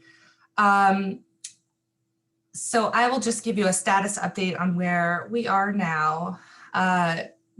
Folks in SPS met with other utilities and co-ops earlier this week and presented kind of our proposals on each of the 2 technical issues and what proposals we have identified we think need to be crafted in order to have something for you all on May 19th. That group decided, and I think it's probably the most efficient way to go for SPS then, to circulate a more complete proposal document to folks on that call by the end of the week, so people can start putting input and adding or commenting on the proposals in that document. So that's how we have been going forward. I will just echo Sarah's comment that May 19th does seem very ambitious, but we're on track to meet it. And lastly, I do have a question for you, Eric, and this might just be more of a procedural question, but that May 19th deadline, are we filing these proposals into the workshop docket, or are we just circulating them among the group? I think there's some confusion over what procedurally we need to do with these proposal documents.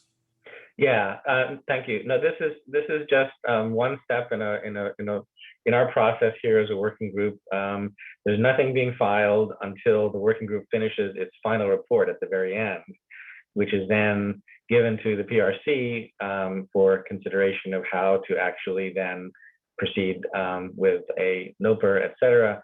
But these are very much not official comments, proposals, until the working group actually reaches its final conclusion and agrees, okay, here is our report to the PRC. Art, do you want to add anything to that?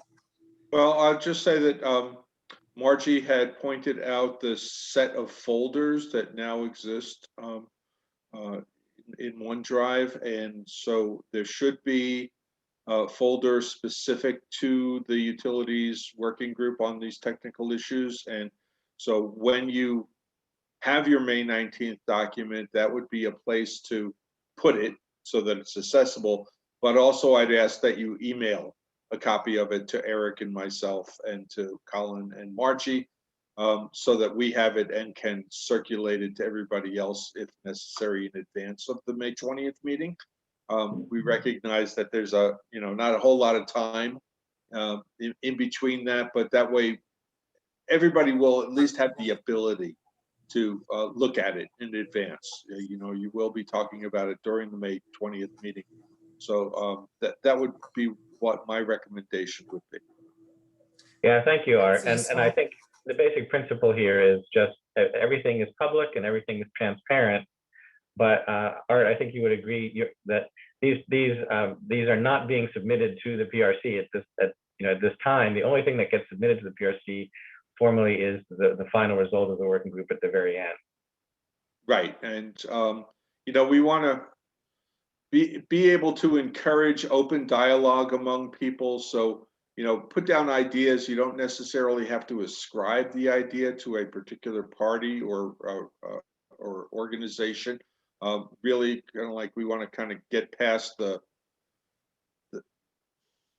silos and the tribalism. I'll just say it, and kind of like look towards the ideas that work for your particular group, and then try and bring them together with the other group. And I'll just make one other thing is that Eric did point out that proposals in and of themselves are fairly simple, right? A document, a paragraph or a slide with a couple of bullet points that expresses that, and then we can go into a lot of discussion about it. Also be aware when you're giving us probably the next iteration after May 20th's discussion to sort out what can immediately go into the rule or the manual and what you really feel needs more decision from the commission, right? That there's going to be a policy component to this rulemaking, right? And it's not necessarily everything going to get translated into the ongoing interconnection manual, but there will be some decisions that the commission has to make that will guide issues going forward. So if they're ever presented with a dispute resolution issue or a policy that may not have made it into the verbiage of the interconnection manual, there'll be some guidance. And just keep in mind that we're looking at a whole new commission in 2023. It's going to be all new people appointed by the governor rather than elected by their various districts.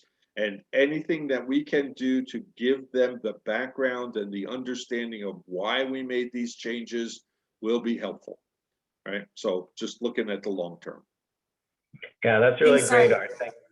Thank you. And just a further note, Zoe, on your question, is that if you look at the California examples, and we don't have to do it that way, the group can later discuss and see how we want to do that in terms of when putting forth the proposals in our final report.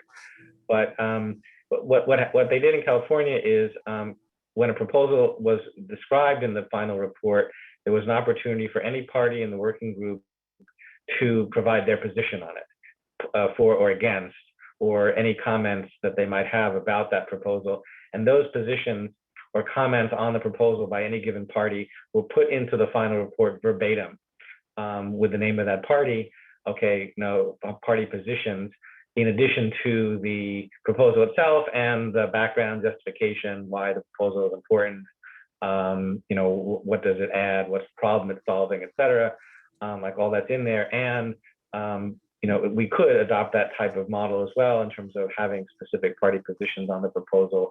If it's consensus, then maybe there are some parties still that want to have their objections to certain aspects noted, or if it's non-consensus, then why is it non-consensus? The parties are disagreeing on the following points. And then the commission can or could take into account those documented positions and the degree of consensus that we've achieved on it, and so on. And that's something we'll come back to later in terms of how as we're evolving the proposals into our final report, how we do that. We don't have to specify that right at this moment. So I think maybe all of that is, I'll stop there. But Zoe, please go ahead if there's anything else you wanted to ask or update us.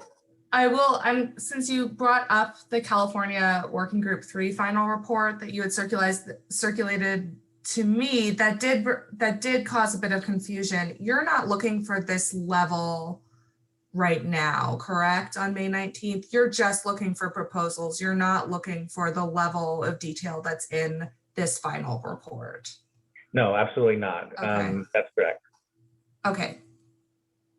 Okay, we had a question from Tayoko about, it says, suggest that if a submission is made, if there's a reference, then provide it. Tayoko, what do you mean by that? I mean, a submission is going to be a final report to the commission, and there will be essentially a bibliography of useful references. But what exactly are you looking for in this? Hi, Arthur. I was just addressing the request of Eric to have submissions or paragraphs submitted that represent content for the rules of the manual. And so this is sort of an earlier stage, but I'm suggesting that if there is a reference, just like you have been doing, you've been providing information from other states, that we know where that came from, so that it can help us understand the context for it. So does that make sense? Sure.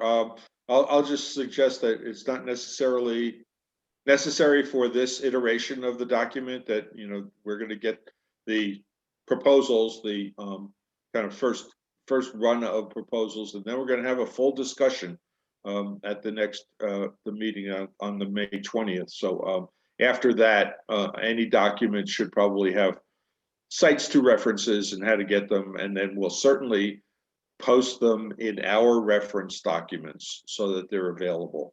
And at the very end, when a report goes to the commission, there's probably will be a couple of pages of document cites. Okay. And I'm sorry if I interrupted you, Zoe. Nope, you didn't. Oh, Zoe, go ahead if there's anything further that you wanted to provide to the group right now. No, that was useful. Those were the kind of the questions that we had in terms, as we go forward with starting to, draft something to submit, we wanted to get clarification. So that was really helpful. Thank you. And I don't have anything else. If anyone else from Excel or SPS or one of the utilities or co-ops wants to add anything or ask any questions, please do so.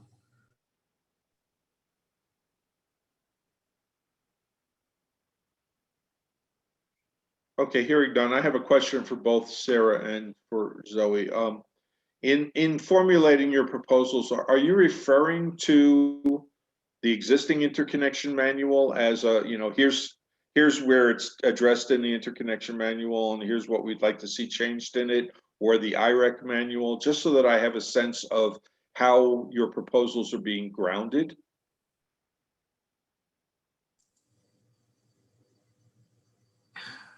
Art, that's a good question. I think we were just planning to draft proposals in terms of each technical issue and then the sub issues under the first one. We were going to draft proposals on what like needs to be considered in the rule or manual for each of those technical issues and any like specifics that we think need to go in there. I don't think we were planning on specifically addressing the IRAC model. All right, I'm just looking ahead, and yeah. one of our big tasks is to actually change the interconnection manual, right? And so I think that we'll probably have to devote something in June to taking the ideas that you prepared and in their more or less final version and getting them into language that can go into that. And that will be we can certainly like make general comments in that document on whether we think the IRAC model addresses the issues that these proposals address, or whether, you know, we think they do so effectively. We can try and do that. I think that's probably a good use of this. Yeah, or perhaps how the proposal either is consistent with what the IRAC model represents, or it diverges from it. Okay, that's useful. Thank you. Yes, that is useful. This is Sarah Birmingham, and we're in really the same boat as Zoe and that group in terms of we were really trying to develop the proposal first, but I appreciate the thought that we will need to then move it into language for incorporation into the handbook. Yeah, great. Okay, Art, was that sufficient? Yeah, that's great. Thank you very much. Are there questions from anyone else in the working group right now? I guess for Zoe in the utility group.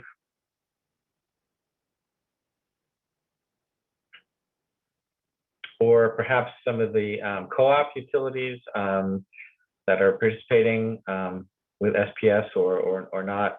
Do you have any, do you want to offer any comments in terms of what you're seeing so far, or what you'd like to convey to the group?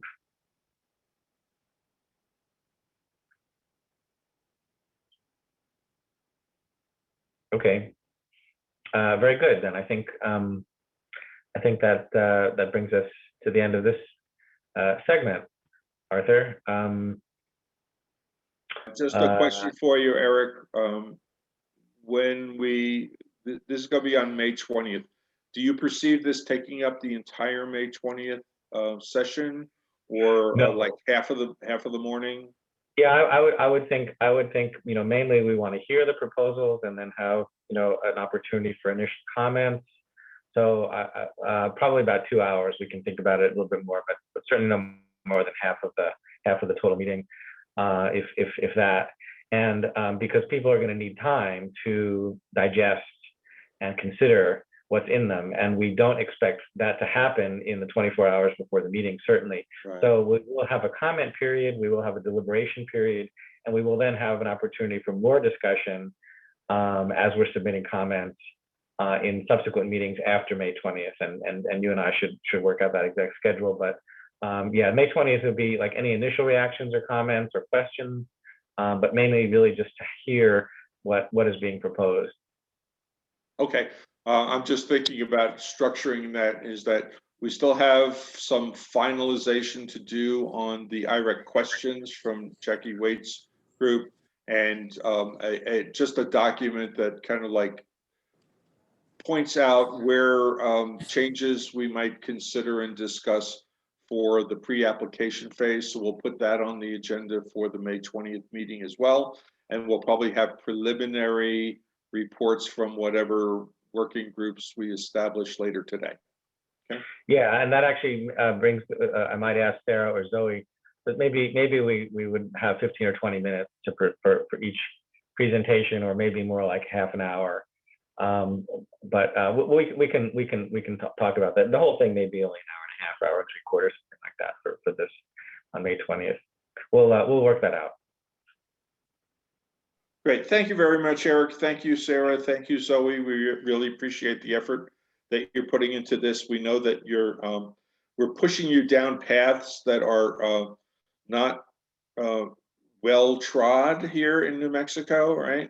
So, we'll really be looking forward to kind of what you're coming up with, and then the real hard work of kind of bringing the two proposals together and finding agreement points on that. Okay, we are amazingly on time, and I see that Margie is on video now, and so we're going to turn it back to Margie in order to give us a little walkthrough of the Miro whiteboard, and we have an exercise set up that I'm not quite sure how it's going to work, but it will involve participation from everybody that's willing to participate. Margie. Great, thanks. And I'm putting in the chat for everybody right now the link to our whiteboard. Now, let me give us a little bit of introduction. As Arthur and Eric just described, part of our goal is to take the hard work that these sub-teams are putting together and have a chance for the larger group to consider the proposals that will be made. And as we get to that point, we're going to want a way to see what kind of consensus or not there might be amongst the group to know how the report should be phrased. That some things we won't have consensus, some things we will, some things will be in the middle. And so we are engaging a whiteboard, just like if all of you were in the room with a physical whiteboard that you could look at. You could do some of the standard group processes like dot voting and things like that. So we are going to try that with a couple of the proposals that came out of the Rule Redline team, thanks to Adam Alvarez and the other folks that have participated in that team. They've raised a couple of issues, and I have now put those in a whiteboard. Now, if you click on the link as I provided it in the chat, it should open up another window. Go ahead and keep your Zoom running because we'll give some additional instruction there. But if you go to Miro now, you are going to be in as a guest. And important thing to remember is you don't have to sign in or log in or anything to Miro the application. Now, of course, you can in the future if you want to, but right now, just go into that and you're going to see a bunch of cursors moving around. You'll give you a guest label. The one of you is a guest designer, one of you is a guest maker, one of you is a guest researcher. And I'm going to turn off all your cursors so that the rest of us don't watch you move around the board. All right. But, and I'll have the ability to also bring you to a place on the board where we want you to focus in that moment. All right, let me pause for a minute there and ask, it looks like we have 20 of you that are now in the board, and hopefully you can see a proposal number 1. Let me pause for a minute to see if anybody else wants to open the Miro board and let me see if you have questions. So Arthur, I'll count on you to see the raised hands if there's anybody that has a question at this point about access to looking at the whiteboard.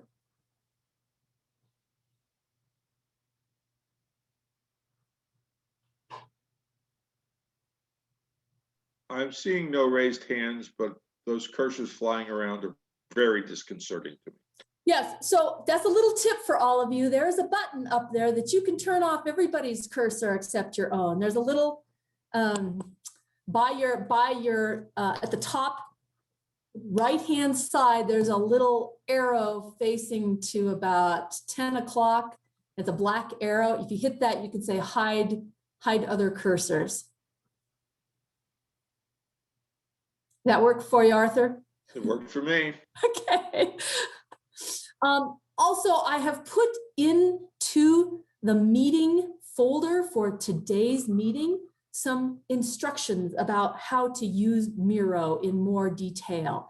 But I believe that today it's going to be fairly straightforward, but there's more details. The most important thing is to explore. Don't worry about messing things up. I have locked much of the content, but I see I didn't lock everything. So anyway, here we're going to try this. And at the end of this, we'd be very interested in your feedback.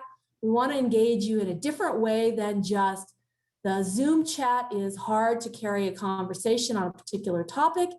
And we're trying to get a sense for where people are with a particular issue. So, okay, and I'll just remind everybody, this is an exercise, right? That while it seems like we're going to be making decisions, these are not final decisions. This is just to see how the process works that we could use going forward. Exactly. And so what I'm going to invite, if Adam is on the line or anybody from the red line, the Rule Red Line team, to comment on, this was proposal number 1 that came out of that group. Really, it's around the definition of nameplate rating, and it's around the minimum size of a system that they're proposing be addressed in the rule and in the manual. So Adam, do you or anybody from the Red Line group want to say anything about this particular proposal before I get people to take a dot and put on the continuum board kind of where they are with respect to this? Yeah, this is Adam. We had a meeting yesterday. We kind of talked through a lot of the proposals that were in the red line. We didn't finalize anything, and we were going to actually set up probably future meetings to go into more depth. But the nameplate rating was brought up by Stephen and Tayoko. It was an increase from, I think, 10 kilowatts to 25 kilowatts. That's all about that for now. Like I said, I think we need further discussions, but right now we had kind of somewhat agreed or tabled the discussion and left it at 25. Okay. Great. Thanks, Adam. So this exercise is really all about, and I see, thank you guys for being there and exploring. If you might be able to understand this proposal and say, oh, I'm really in favor of that. I think that's a great idea. Or no, I don't like it. It's a horrible idea. The key is that you can go to one of these, instead of formal voting of opposed and in favor, which is very hard for us to get the nuance of where the group sits.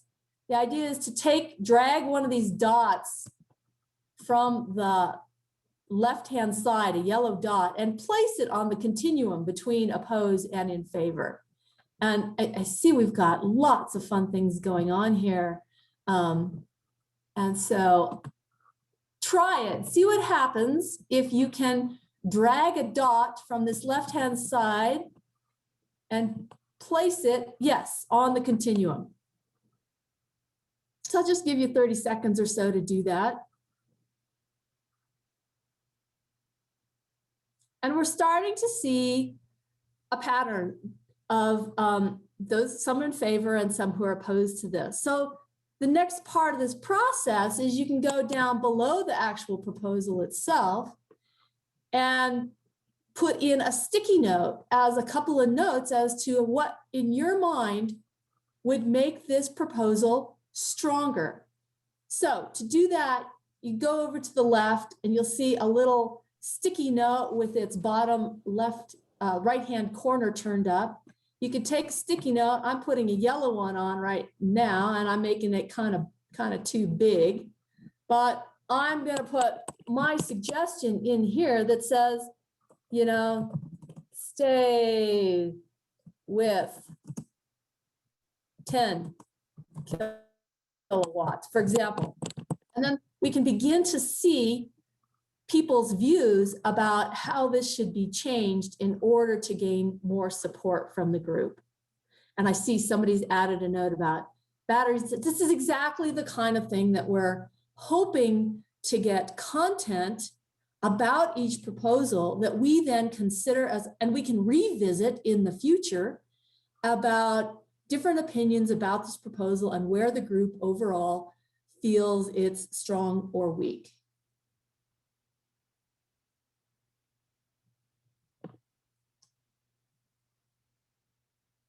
Comments? What do you think? Anybody have a comment? or an opinion about whether the tool is working. You kind of ignore the content for now, although these are real issues. I see a thumbs up from somebody.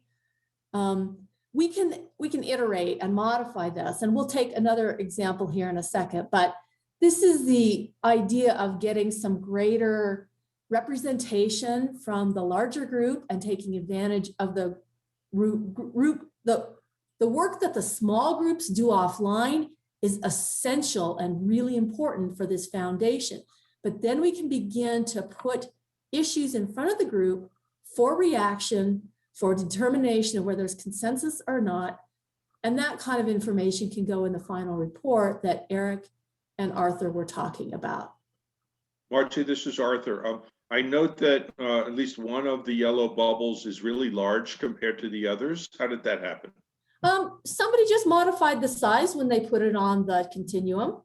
Oh, that means that they're really in favor of it. Okay. Oh, they may be real. Well, yeah, that I would see. I can modify their size a little bit there too. Okay, so it's not an aggregation of. No. No. Okay.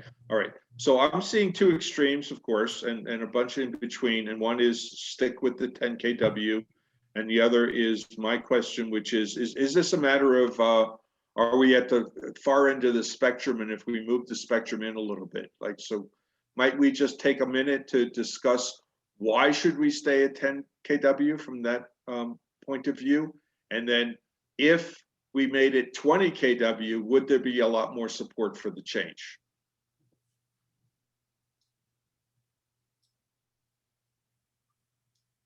Good question. I'm the one who put in the stay with 10 kilowatts just for an example. So I'm going to delete that because it's not real. I'm just facilitating the process.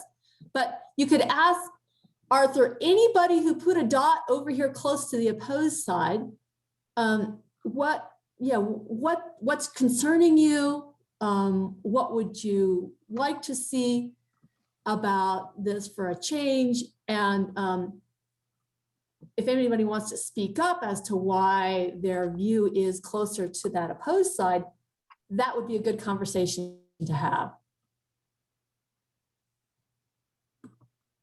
So this is Andrea with PNM, and I had put a dot kind of closer over there, and it's the size was, and I'm not sure if it's the size, whether it's 20 or 25 is concerning. Somebody put the sticky note about the batteries in terms of how we're screening, so that currently that would be a big change, not only with our contracts for a small contract versus a large, application fees for a small versus a large. So those are a lot of other items that would have to change along with that. Some of the screening criteria that we do for fault analysis, things like that would change that, where we don't do that in the kind of screening of the smaller 10 kW fast tracks. So those are some of the issues that we would have to look at, as well as kind of our net metering. So when you start adding that battery storage in there, you push them to a large, the customer loses that net metering. So that would affect how those contracts are written. Those are some of the concerns that we would have with bumping that 10 to a 25. Other than that, it's still a screening. It's still going to have to go through the same process. So I don't know that it would expedite it any further unless some of those other items changed. Okay, Andrea, is this an issue that you're talking about in the technical group as well? With Adam, yeah, in this group here, we kind of talked about it here. Okay. And I think that all was right. the only. So I mean, those valid concerns, and I think that we call this you change one thing and then it has a ripple effect and the other changes have to be made. So right. Good for us to Exactly. document those kinds of changes that are necessary. So if you can, I don't want to have a deep discussion about this, but if you can write out those ideas and send them to, I think, Zoe's group in the technical, right? And they'll take that into consideration. Okay. Right, I see, is that Abbas raising his hand? Or are you just joining us, Abbas? No, okay, Margie? Okay, so great.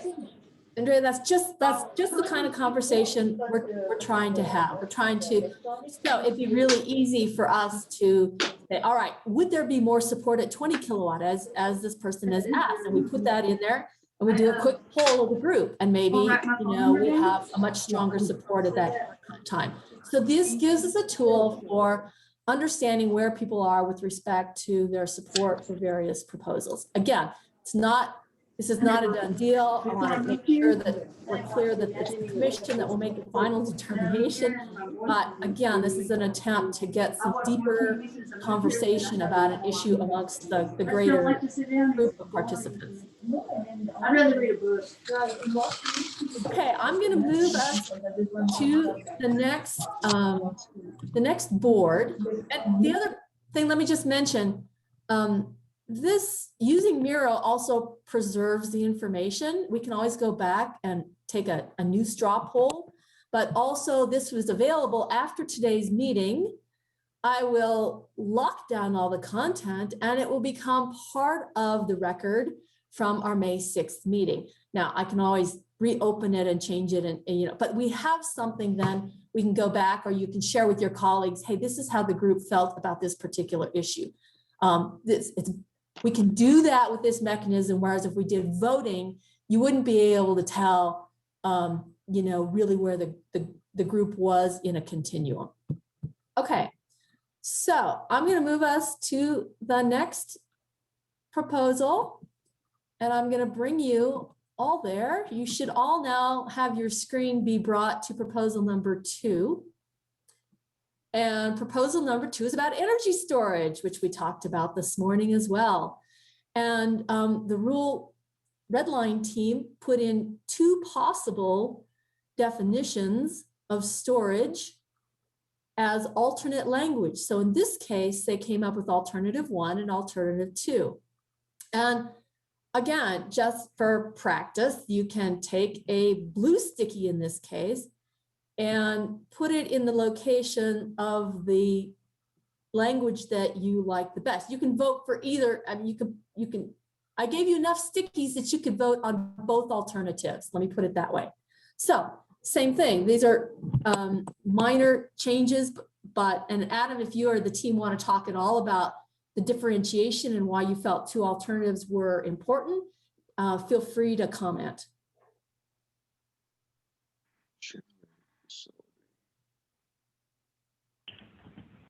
I think, do you mean Adam Harper? I don't think my group was dealing with energy storage. Oh, okay. So Art, well, this showed up in the red rule red line document.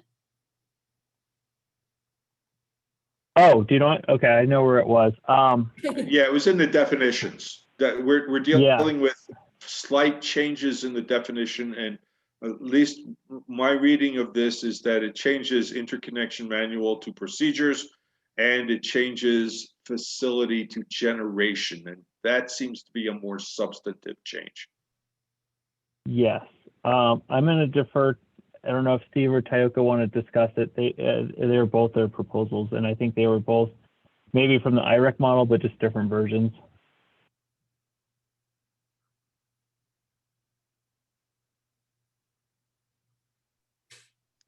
Yeah, hi, this is Stephen Rimscher with Sunrun. I mean, yes, I mean, this was part of the original red lines that were proposed as the interconnection team, and these other working groups are ongoing. There's definitely some potential overlap, and yesterday we discussed how to address that. I think the variations that you're seeing here are just slight variations of how the IREC model is written and how it was implemented in another jurisdiction. I believe Tayoko, his was word for word, and mine was word for word from another jurisdiction that was adopting the standard and some other processes that I was trying to propose, in a very short amount of time as a potential alternative path, and how these IREC updates that we're talking about have been incorporated. So I don't believe there's any great difference here in either of these two from my perspective as I'm looking at it, but there definitely are some differences in terminology that as we work through the red line, there's definitely terminology issues that are going to have to be aligned throughout. But I don't have any specific feelings on either of these at this moment, but I think they're needed. Okay, I do see this is Arthur. I do see kind of it's a little bit more than nuanced difference between something that's considered a generation facility, or something that's considered part of a facility, right? Right. In terms of how you treat storage. So that would be what we would try and get at in the discussion around this. We don't have to resolve it now, but just be careful that, you know, even slight differences in the wording can have implications for how that device, that interconnected device, is viewed, right? Is treated under the interconnection rules. So unless somebody else has something to say about that, I would just point out that when it gets down to the down and dirty, we're going to have that discussion. This is Tayoko. Thanks for that, Arthur and Steve. I agree that this is just a difference in how we tried to implement the first pass, and I think it's really important for us to pick a standard of definitions, which is really the starting point for this conversation, and then and use that set of definitions throughout. So we have to be consistent. I think one of the values of using a standard is that it allows us to more easily compare what we're doing with another situation, because there are some differences, and this IREC is a compilation of different states and implementations. That's my just overall position on that.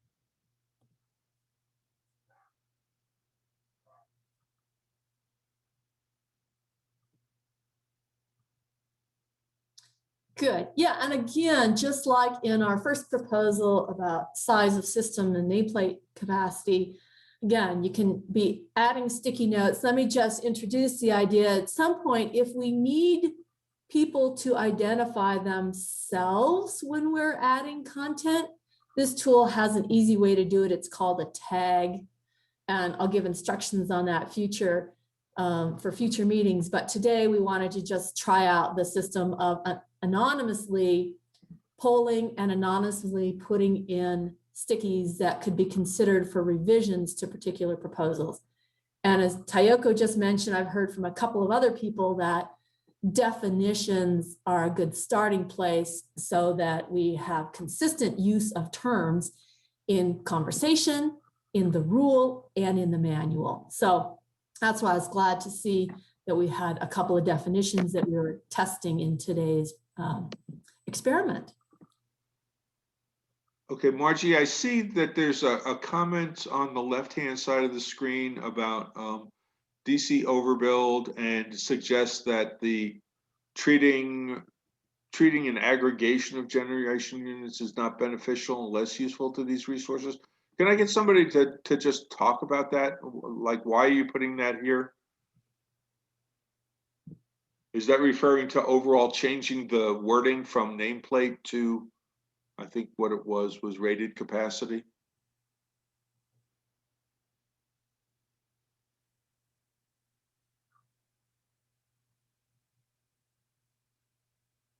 Hearing none. Okay, we'll set that aside. Okay, but yeah, so Arthur, if we find that it's more, when somebody is typing, their tag comes up. Of course, I've got everybody anonymous right now, but you can, it can get distracting, or we can just ask for comment and people to put their initials as tags on their stickies if we need to follow up. So we've got some ways to do that, but I like what you're inviting people to comment when they've added things to the board. Perfect. Great, thank you. Okay, so let's, so that's energy storage. If I look at this in general, looks like both alternatives are equally, have the equal number of opinions about voting, but it's not important to content at this point, but what is important is you all are learning how to put sticky notes that are content rich and allow us to explore either language or concepts that need to be further discussed. That's the whole purpose of this tool. Arthur, let me know how many of these you'd like to do. Looks like we've got another 20 minutes and we can maybe move on to the next one. Yeah, let's move on. I think we have 5 examples and they all do something slightly different, so. Yep. All right, I'm going to bring everybody to proposal number 3. Now you should see gray dots for your straw polling use on inadvertent export definition. It's not a definition that's currently in the rule. And so the rule Redline team came up with these 2 alternatives, either I'll let you read them for yourselves, and then feel free to put a gray sticky in whatever region you find support or not.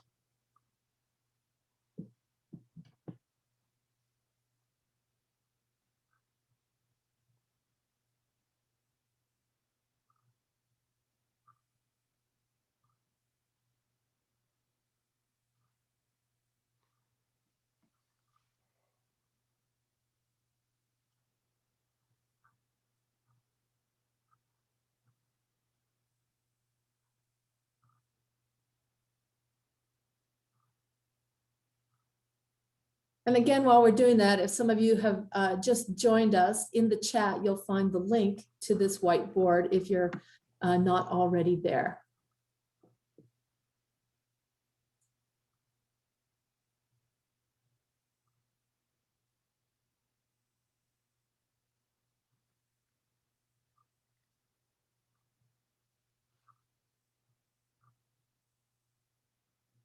Hey, Margie, I think when you leave the meeting and come back to the earlier chat's not showing, so maybe if you could drop it in again. Yes, sir. Good suggestion. I'm happy to do that. Let me go back to my Zoom and drop it in case anybody would like it again.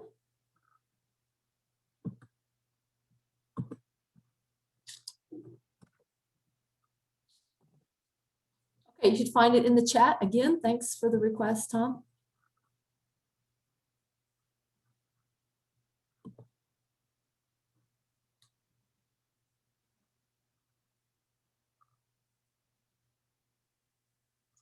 Good, so this we can see that the alternative 1 on an inadvertent export definition mean the unscheduled or unintended export of power from a facility exceeding a specific magnitude for a limited duration, and that inadvertent export does not include fault current exported by the facility due to a fault on the utility electric power system.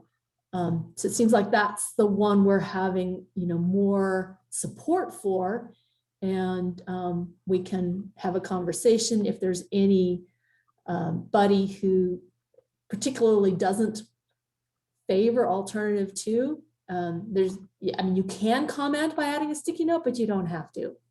So, Arthur, anything you wanted to explore further on this topic? No, I'll just note that the first one adds a qualification to the definition. So that tells me that as we're looking at the definitions that we put into the rule and the manual, it's good to have a little bit more, not just like keep it as terse as possible, but to, this poses an exception, right? This poses when it doesn't apply. That's a useful part of a definition. Right. Any other observations or comments about this, either from a content or a process perspective?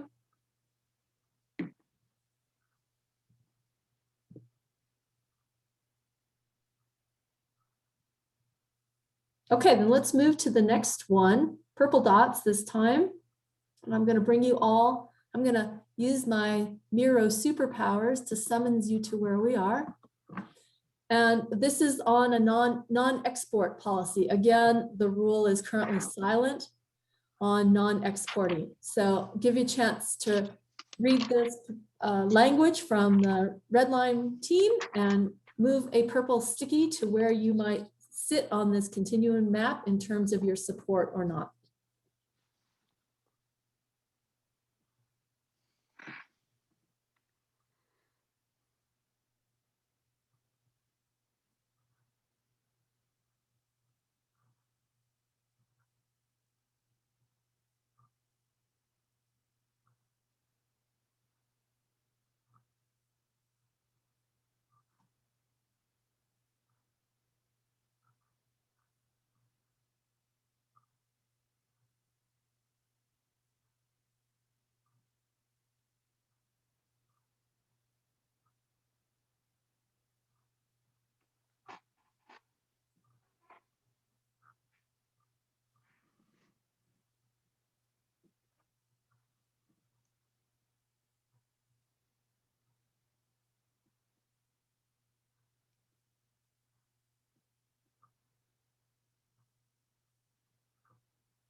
still got a few votes coming in.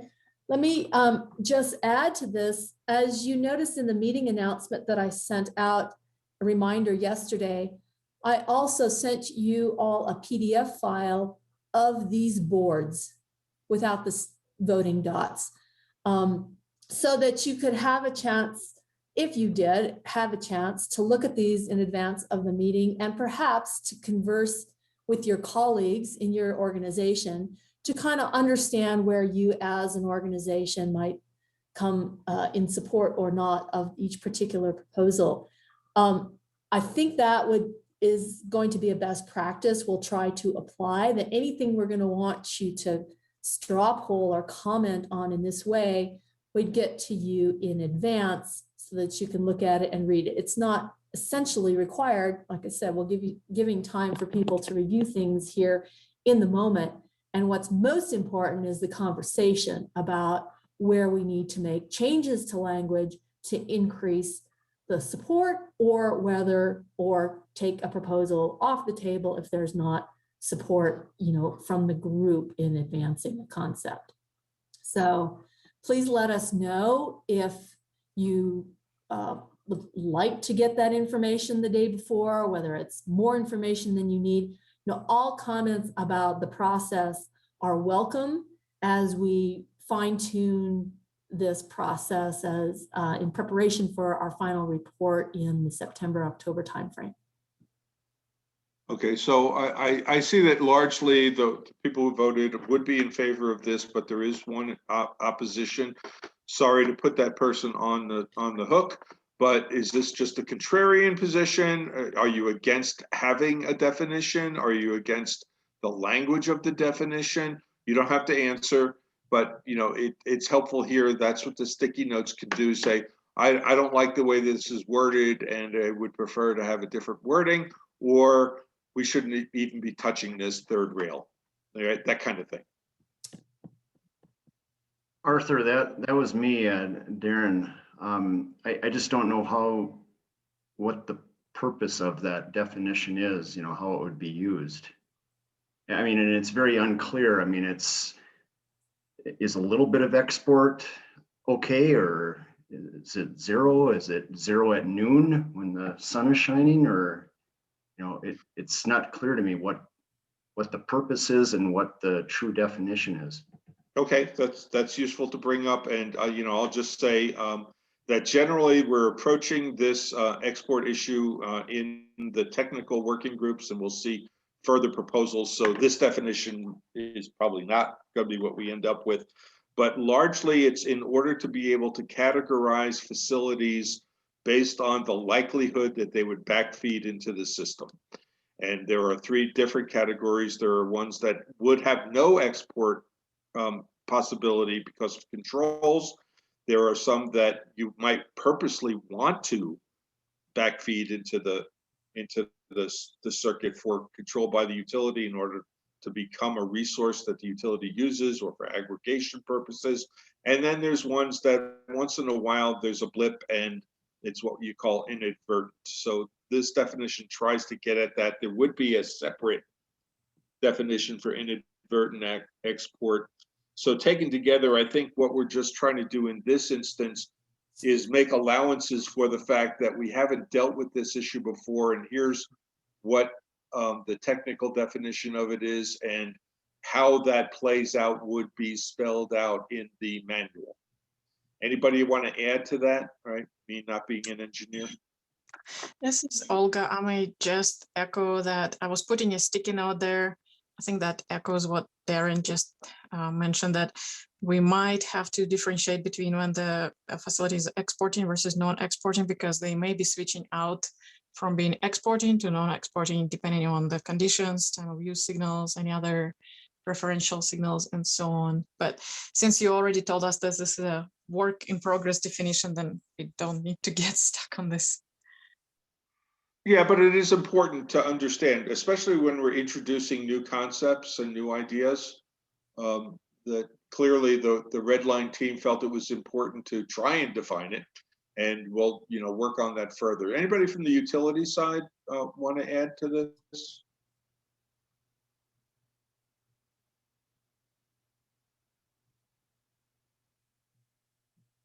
If not, I think This is John Hawkins. I could add, I guess, a little bit. The one thing I just put a sticky note, basically said that while this is interesting to put in there, maybe for the long term, in the short term, utilities wouldn't have a way to really enforce this or even monitor it, right? So that way we would know what was going on. I mean, we don't have that technology available. So, I think it could be useful, and we've been asked for that in specific cases. If we could do non-exporting, it's just we don't have a way to really utilize that. prove it. Okay. All right. Well, then that's going to be an issue for that technical group that's dealing with export policies, because it's going to happen sooner than later. And Art, if I can kind of chime in on that as well. I think one of the other issues with the non-exporting is on the feeders that we already have at capacity, and I don't know if maybe one of the other utilities can say what they do, but on those feeders that we already have are maxed out with capacity of generation on there, having a non-export, adding additional interconnecting systems that further reduces the load on there would just further compound the issues. So I'm not sure what they would do. I mean, I don't know that having a non-exporting system on a feeder that's already at capacity is going to allow for that customer to still interconnect, much less, like John mentioned, not being able to see that they're actually not exporting into the system. Okay, so that's an Excellent issue that we point. really need. Yeah, we need to find out how it's working in other states in order to get a full sense of kind of the issues that arise. Yeah, because I guess what Andrea is saying there, which is a great observation, is not only does that non-exporting, we can't see it, but it could exacerbate minimum load, right? It just changes minimum load, which then affects all the studies that had been done previously to that. Exactly. Okay.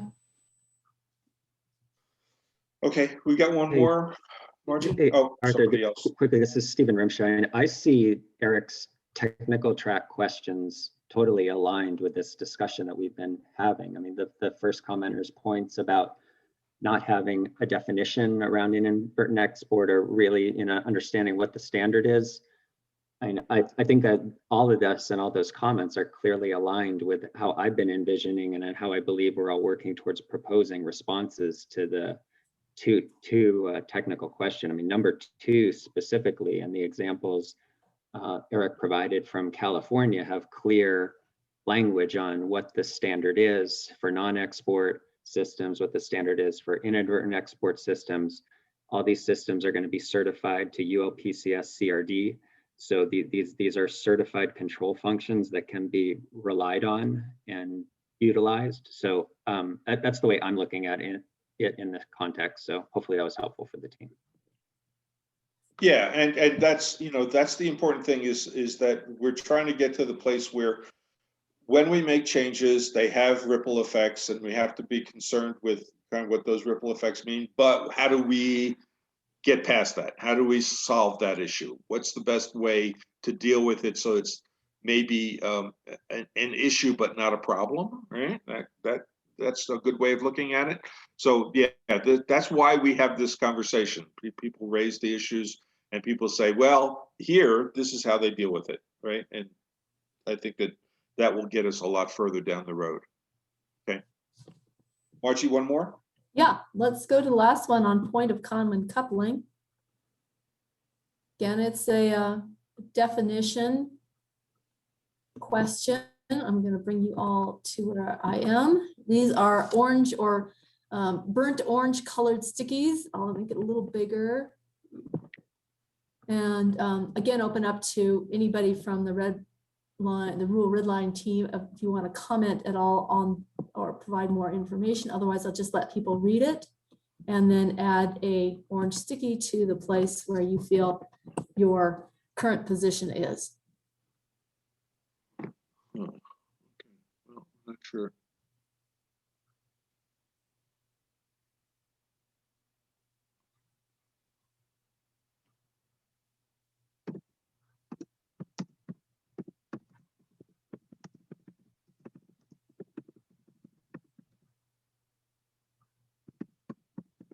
Nope, thank you.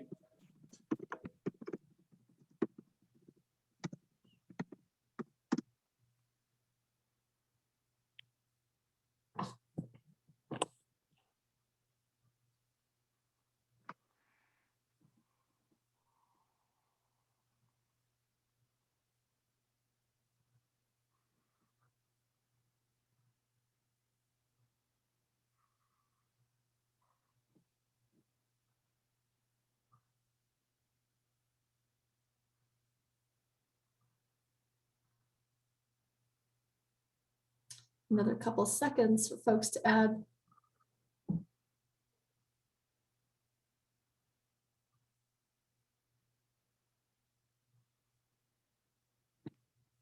Now, another part of this experiment is that it's possible that we can leave these boards open for you to go back and consider with your colleagues and come back and add in the future. We have some substantive content. There are different ways to use this. If you have ideas about what would make it most effective for you in your organization to be able to engage your colleagues in further discussion, and add comment, that's fine too. Just kind of let us know how you think you might want to use this from a time perspective. Today, we're proposing just use it in this meeting and then preserve it as part of our meeting deliberation. But it is possible as we get future straw polls that we might say, oh, we know you're all busy and have lots of other things to do. So if you didn't get a chance to comment within the next 24 hours or something, and then that will become the meeting record. I'll talk with Arthur and Eric and team about that, but just wanted to get you thinking broadly about the use of this. And I see we've got lots of great comments on sticky notes by our guest editors. Let me make this a little bigger so you can see.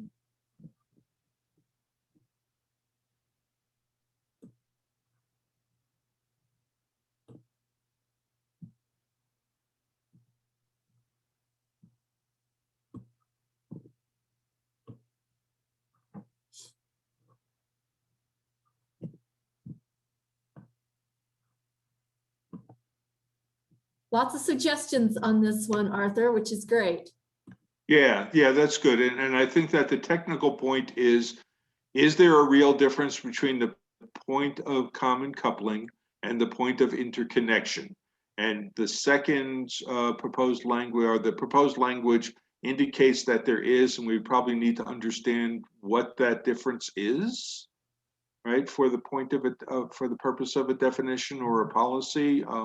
I think that it's, of course, it's essentially where the utility takes over from the distributed device, right? It's that, and I would normally think that it's where the inverter is, but that may be different. So we may need some discussion about this when we get down to putting it into a rule.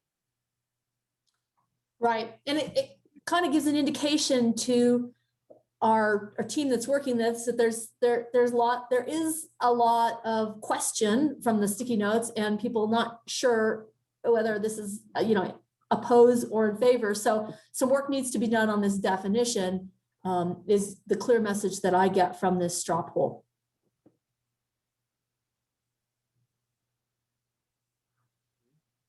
Great. Okay, well, thank you all for engaging in being in the room with us when you may not be able to be physically. And please provide any kind of feedback that we can incorporate to improve our ability as a group to focus on an issue, get content, and help understand where the group is with respect to various issues. So Arthur, I'll turn it back over to you unless there's anything else you'd like me to do. This will become... I'll just, are there capabilities for this that we haven't touched on, right? I mean, I see this as useful. And then if Eric is still on, if Eric has a sense of how useful this tool might be when we get to making the changes specifically. I know he had to leave at 12:30, so he may be gone already. Okay. Oh, Art, this is Eric. Just to say that, I think in the process of trying to reach consensus, there are particular ways that we could use the board that have been, sort of well established in terms of, seeing where people are and actually coming to some degree of consensus during the session itself. Let's work on that some more. And I think this offers the opportunity for that. Okay, so like if it was a simple language issue or this 2025 KW thing, if we added in a new proposal at that time and then sensed if it changed the jury's polling, right? That would be a useful way of moving towards consensus. Is that what I'm hearing? it's a way of starting from a series of different different inputs, and then actually reaching convergence. From each of the different subgroups, there might have to be a slightly different way to do that, but I'm gonna get with Margie a bit on that, because we have used something similar before, but this is actually a better tool what she's presented us now. Okay, that's good to hear. And then, I'm just seeing that right now we're dealing with very discrete, this language versus that language. When we get into actually big sections of policy, we may have to deal with it in a different way, but Right. thanks. And then Margie, are there other capabilities that we haven't talked about that might be useful? Yeah, there are, as I mentioned, tags. So you can tag a sticky with your initials, so that we know, who we need to engage more on that topic.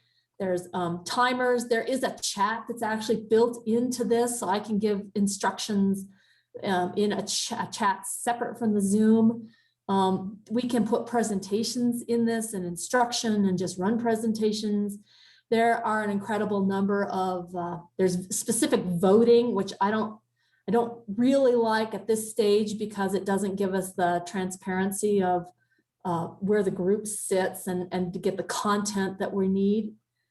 So there are a lot. We can video, there are a lot of capabilities, and we can explore what makes sense for the process as we go forward. I'm happy to do that. That's great. Thank you so much for introducing this tool. This is, I think, useful, and I especially like the fact that people can kind of add in kind of like why am I not so in favor of this, right? That helps us also kind of target it better. So with that, we will take a break. We'll take a 15-minute break and come back at 12:33. 12:48, let's call it 12:50, so give people a chance to catch up on phone calls.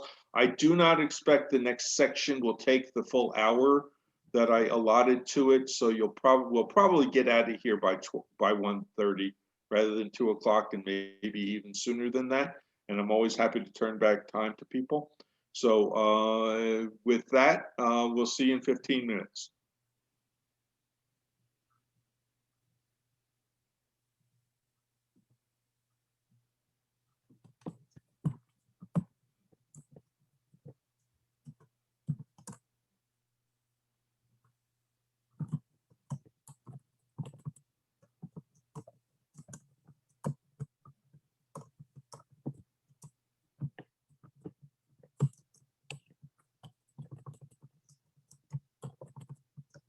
And everybody that's on video might want to take yourselves off video.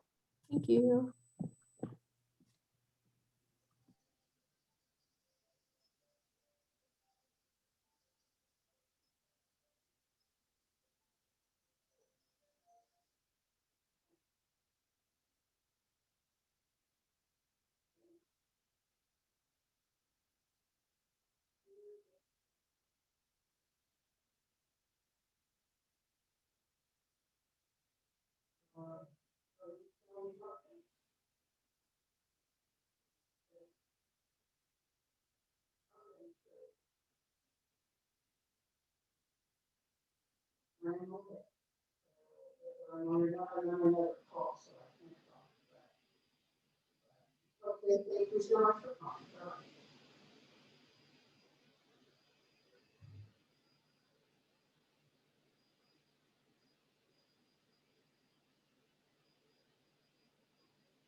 Okay, Arthur is reappearing on the video screen, and we've got still 47 people signed up, so we might as well get underway. What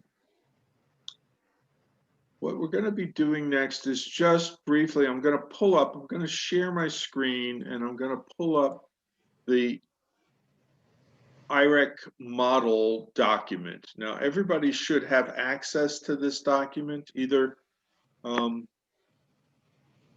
I think we have sent it out as an email attachment, but it's also should be in our references, right? Because this is an important thing that we're going to be working on.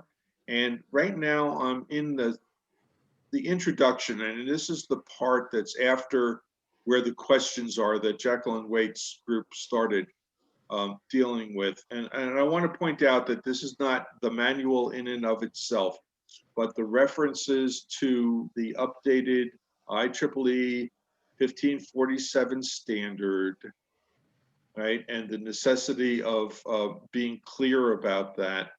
And also the fact that energy storage has not been really addressed in the IREC model procedures. So those are two areas that we really need to begin thinking about. And just before I go through the rest of it, what I'm intending to do in this phase of the NOI proceeding is to reach agreement on a proposal for the commission that would essentially adopt the updated 1547 2018 and the UL 1741 as revised for certification of devices by some date. And we don't have to be so specific about all the functionalities that would go into advanced inverters as a result of those changes, although it probably would be good if we identified the basic autonomous changes. So while I feel that we're not quite there yet, and I want to hear from the technical groups as to their proposals, but I will solicit volunteers for beginning to look at that change and come up with language that we could be presenting to the commission with that very limited intent. You don't have to get real technical about all the advanced inverters. We do have a lot of documentation that we can share with the group in terms of reports from NREL and Pacific Northwest National Laboratory and experience in using these advanced functionalities, whether it's in California, Hawaii, or other places where it is. But I'd like to get people to at least start thinking about that so that we can deal with it in June, right, as a proposal.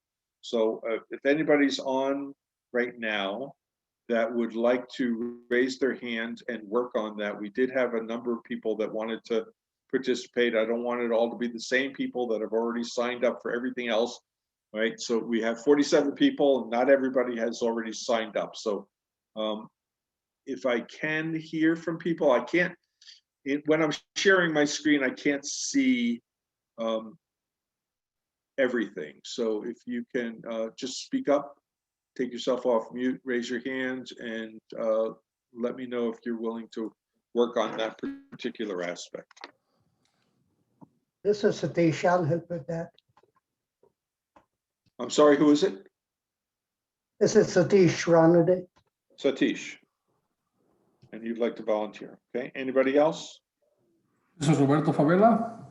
I volunteer. Roberto, don't overextend yourself. Oh no, I'm just trying to tell you the technical part. So, Yeah.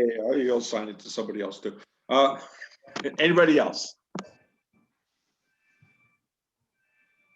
I'm interested in this Tayoko. Okay, Tayoko, and you know we're going to have other volunteer groups for the actual revision to the manual as it goes forward. So I want to make sure that you're in the right place, but I'll put you here for right now. Anybody else from the development community that's had experience working with 1547 update and the implications for advanced inverters?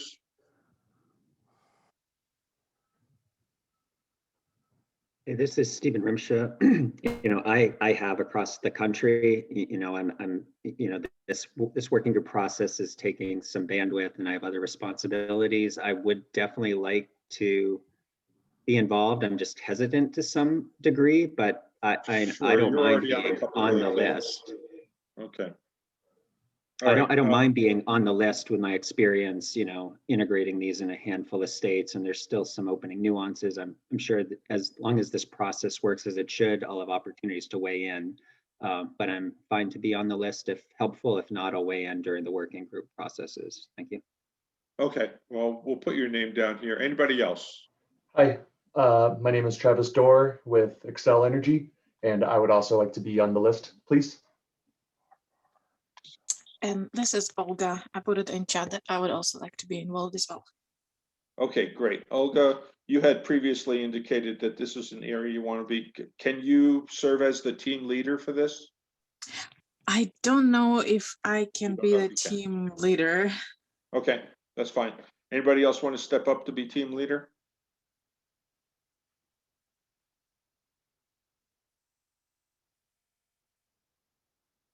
Going once, going twice. Okay, we won't identify a team leader yet. I can step up. And who's that speaking? Travis Dorr. Travis. Okay, there you go, Travis. You'll get a T-shirt at the end. I think I'll have to make up T-shirts for Thanks, Arthur. everybody. All right, so this is a half a dozen people, and basically what I'll do is I will send out a couple of resources to you in advance so that you can organize a meeting and talk about kind of what the very basic issues that we would have to come up with in order to make a proposal to the commission and hash out options for when it might go into effect. And basically what I'm seeing is that, like, when Hawaii adopted 1547 update, they said by September 2017, all new advanced inverters have to have at least this level of functionality, right?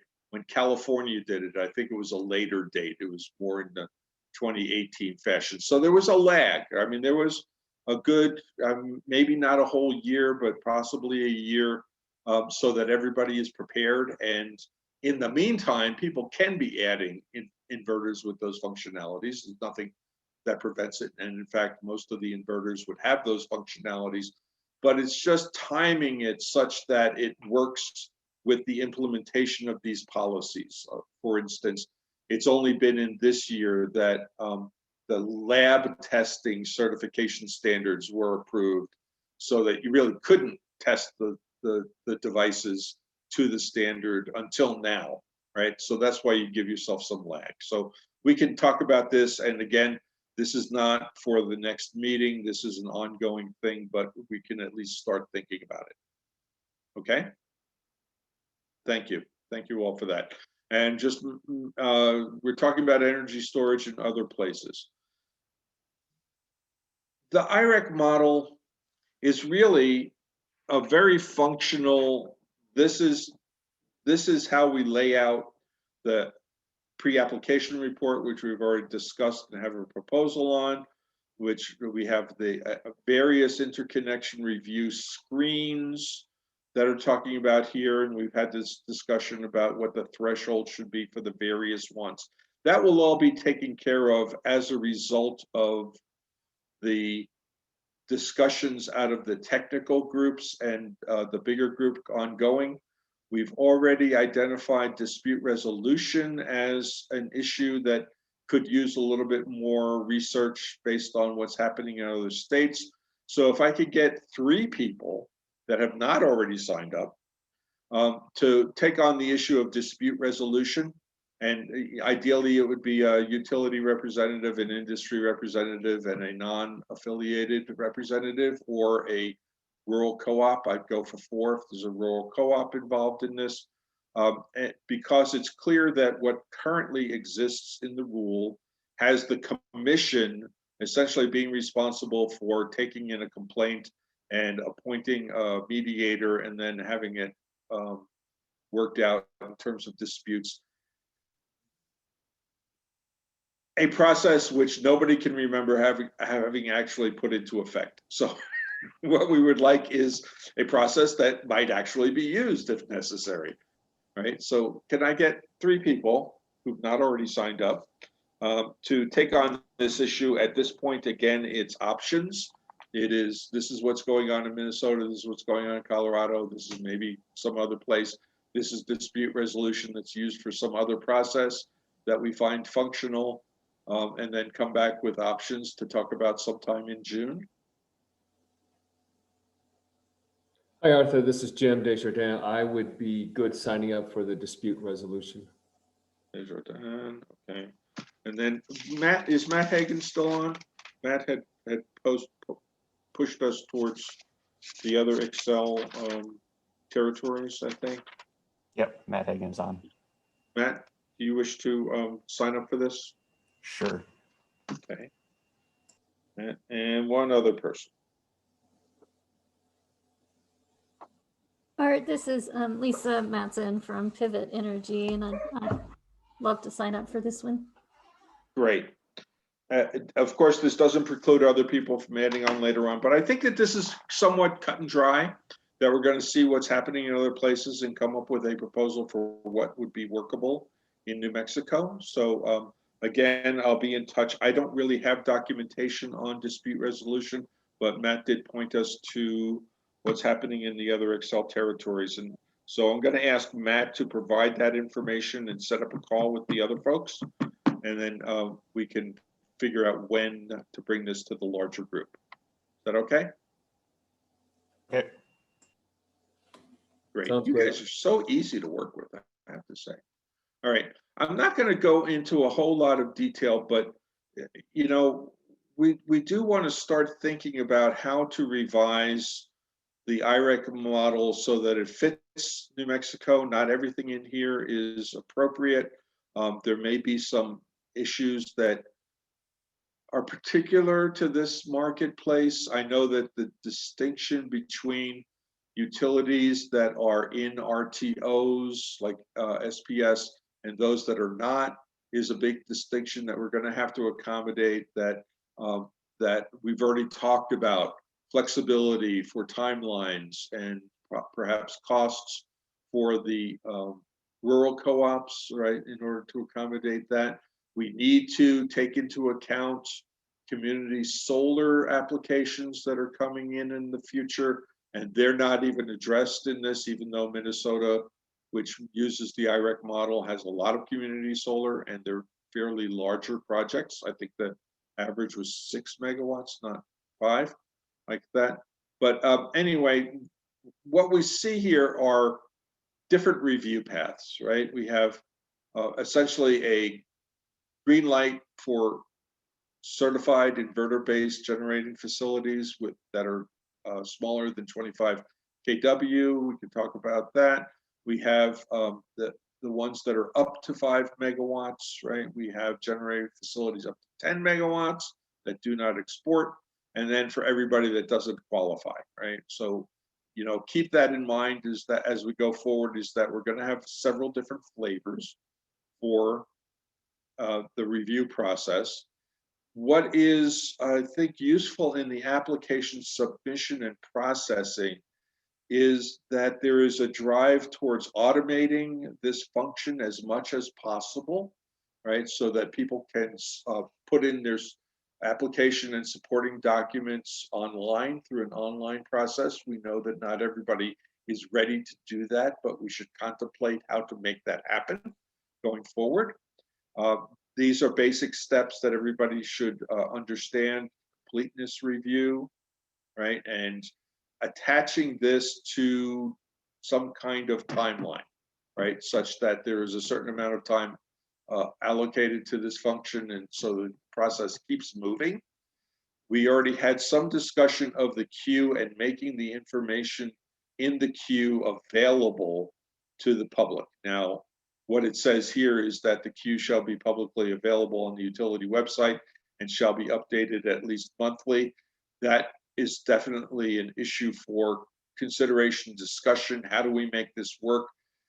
Maybe at what point that requirement should go into effect, right? That would be a consideration for this. Modifications there's always some modification, and this is points to a process for how to modify, right? In this case, it's the applicant submits in writing all the proposed modifications, and then they go into a discussion about what can be done, what can't be done. Nobody can unilaterally change the application, right? That's, you know, one of those goes without saying kinds of things that we have to make sure is explicitly discussed. There's other timelines. I presume that these will be discussed in the technical discussions. If not, then we'll have a just set aside time for talking about timelines if they're not already addressed. You know, I would just suggest that everybody kind of take a chance to read through this and flag issues that you think should be brought back to the big group for discussion. I don't want to really have a discussion now unless there's something that somebody sees that you don't understand, or you're trying to figure out whether it's applicable to New Mexico. This is an interesting one where there's a group study where several entities might be either interconnected as an aggregator or coming on to the same feeder line, right? That there may be a group study process that helps, and it helps the utility understand really what its capacity and potential are. And then if there is a denial of approval, which our utilities say they're not denying approval, they're just putting people into a wait list, what the process is for that. So, you know, at least the manual contemplates several different avenues for dealing with it, and kind of graduated approaches depending on the circumstance. We already talked about the pre-application report, so and the group that's working on that is using this section essentially as its template, and will identify areas that might need some review. Again, here we are with the interconnection review and screening. The important thing here is this move towards identifying certified inverter-based facilities of a certain size, right? I think that that's going to be a given going forward, right? In order to get everybody on the same technical basis. I'm open to discussion about that, but I believe that that's the way the entire interconnection process is going throughout the country, and we ought to make sure that that's part of our consideration. Right. There's some things here I don't really understand. Spot networks. If somebody wants to work on that issue, we'd be happy to hear some kind of discussion about it. How to go through supplemental review and when that's necessary. All of this is pretty well laid out here, and I find it to be a very logical way of putting out information, and with reasonable dates attached to things. We, of course, are open to changing those dates as necessary, either as a standard so that it's same for everybody, or under certain circumstances that can be identified. So keep that in mind as we're moving forward. Here's an issue that is, I think, going to be contentious, and we're looking at page 10. It says an applicant may begin interconnected operation provided that there is an interconnected agreement in effect and the utility has received proof of the electrical code official's approval, and the generating facility has received written notice that it passed the inspection. Right? We heard from a number of people, and we heard in Minnesota that this is really important. I'm not sure that our current interconnection manual addresses this specifically, but I'll flag this as something that we should have language that at least addresses this issue, because you can't have people starting to operate if the utility isn't ready to interconnect them, right? So you just can't do that, right? So we have to have language that does that. And what the evidence of approval is, I think, is going to be important, right? Here it specifies a signed certificate of completion and the form that's attached here. So we'll have some version of that. Okay, level 2, level 3. This kind of has some tables for interconnecting at various voltage levels, and that would be useful going forward. It's definitely more involved than what we have. I'm not sure if this is relevant to New Mexico. I know that in California, actually our 3 utilities have 3 different line configurations that are used, and that presents some problems for developers who are working in different territories, but we should address this if necessary. I'm not sure if this is coming up in the technical discussion, right? We had discussion about the point of common coupling and definitions. Again, times to process, really very nuts and boltsy, good stuff that kind of leads you down the path towards interconnection. Here we have another issue that's being discussed by the technical groups, which is the process and policy for non-exporting generating facilities for supplemental review when necessary. There are good footnotes in the IREC manual that say, well, yeah, there might be some exceptions to this, and here's what you should think about for those exceptions. Again, this is a template that they would like to see people revise as to their needs, right? This is a new wrinkle and options meeting, right, to review possible modifications to the project if necessary. This is, I think, in the spirit of cooperation between the developer and the utility in terms of trying to find the way to make this project work. And again, it goes to the affirmative duty of the utility to provide interconnection within the standards and the terms of the agreement, but also an expectation that there's some give and take that may be necessary. And we have to have a provision for how do you reach that so that it can work without unduly impacting the utility system. So I'll flag that as another thing which I don't believe is in our current rule, but should have some consideration going forward, right? All other, there's always an all other. I'll leave it at that because this is kind of like the last resort. What do you do when it doesn't fit into the earlier things? But it looks like that there are specific studies identified and how they should be described by the utility. It references a compliance tariff. That's not what New Mexico does. There's not a specific tariff, although we could contemplate a tariff that puts into effect the interconnection manual.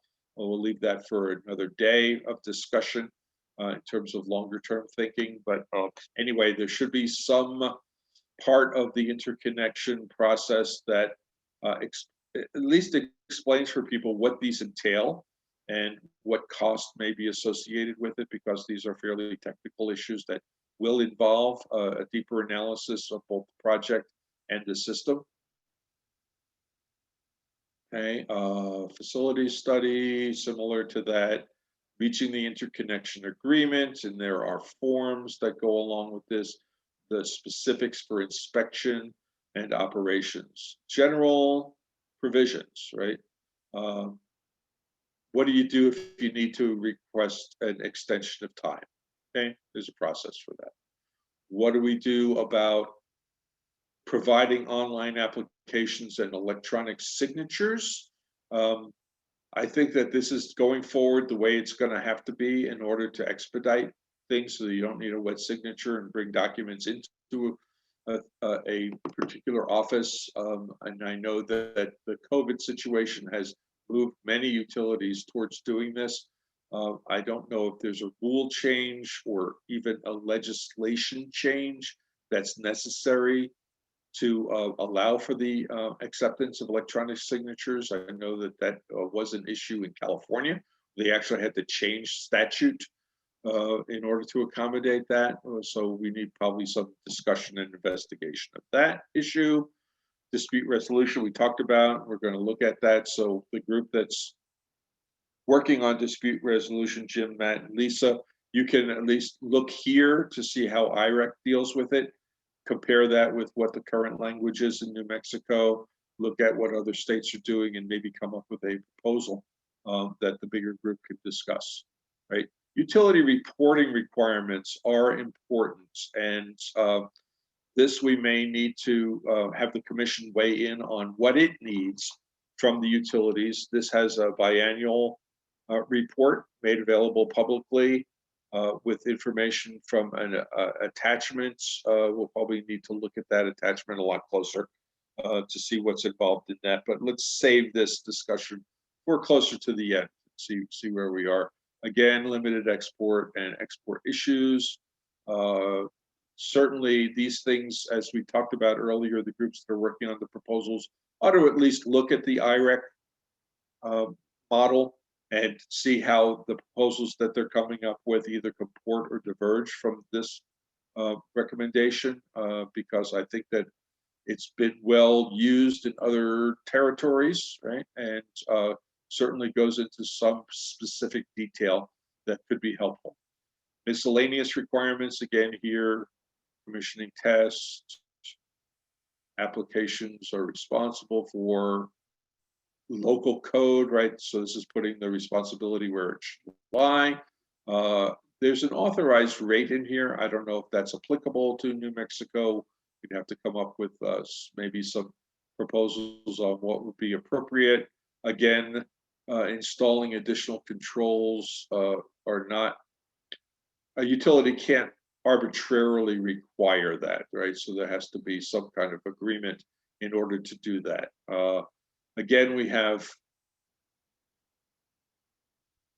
a fee schedule. I don't know, this looks like a lot of money to me. Oh, this is insurance, right? This is insurance, and which is always a good idea. So at least these are the coverage levels, not the actual premium cost, right? And some other things here that go into it. So honestly, this is very well thought through and has been used in other jurisdictions. I'm not sure that we're ready to identify how we're going to change this, because we have big sections of it that are undergoing discussion now, and I'd rather kind of like that we work through that before we do the final touches on this. And then the idea will be to go through this manual, make revision changes that are recommended, and then go back to the rule and fit in those changes to the rule, and then make the proposal to the commission. Now we have here an attachment, which is a glossary of terms, which is somewhat different than the definitions that are involved in the rule and a lot more technically oriented. I think that this is going to be a second order of business. Let's wait until we see what changes are proposed for the manual, and then go back and see how these definitions fit and whether there's something missing or something else that needs to be said instead. But these are definitely a lot more detailed than what was in the Title 17 rule. Okay, codes and standards, identifying that. Here's several that go beyond the IEEE and the ANSI standard, right? So we should reference that. So the group that is looking at IEEE 1547 might review this as well and have a discussion with your technical people as to what is necessary, right? I'm taking it that if this is built into the model, then this is probably what everybody's doing anyway, but I might be wrong about that. There's a lot of IEEE standards. The main important one is the 1547 2018, and then using the DNP, what is the communications protocol, maybe a secondary issue, something for the future, and then a UL 1741. So that's what I had here. These are forms, so familiarize yourself with the forms. It may be just, kind of minor changes to the forms if these are useful. If somebody like, kind of like the folks that are doing interconnection for the utilities can look at these and say, well, this doesn't really cover some of the things that we need to have, then we can take up a discussion about what other types of forms and templates would be useful to have as part of the interconnection manual. Okay, I've talked a bunch, and so I'll just kind of like throw it back. If people have some things that stood out to them as warranting some discussion right now, I'll open it to the floor.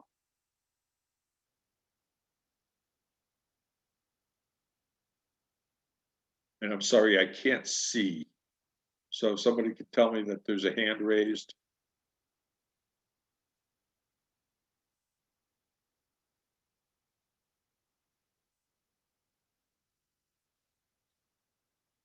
Okay. Not hearing anything. Can somebody at least say something so I know you're still there? No I don't hands see are any raised. hands raised. Okay. I'm watching Either all. I was very clear or I just went by so fast that everybody's lost. It's a lot of information. Yeah. Yeah. And really it's just a walkthrough. It again, is that, you know, the IREC folks have worked this out through in a number of states. I think that unless somebody tells me otherwise, that we're going to use this as the template going forward rather than trying to Frankenstein monster the current interconnection manual. Although there may be elements of the current interconnection manual that need to be preserved that are not reflected in the IREC model. That's certainly a legitimate position to take, but we're not quite there yet. If does anybody see something that you think deserves a deeper review by a subgroup?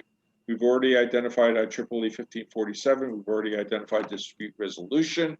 I think that there will be an overall group for revisions to the manual that will be put together, and I'll begin to take volunteers for that if there's people that know that that's what they want to be working on, so you can start reviewing it. And other than that, there'll be a definitions group. So I'm trying to get everybody working.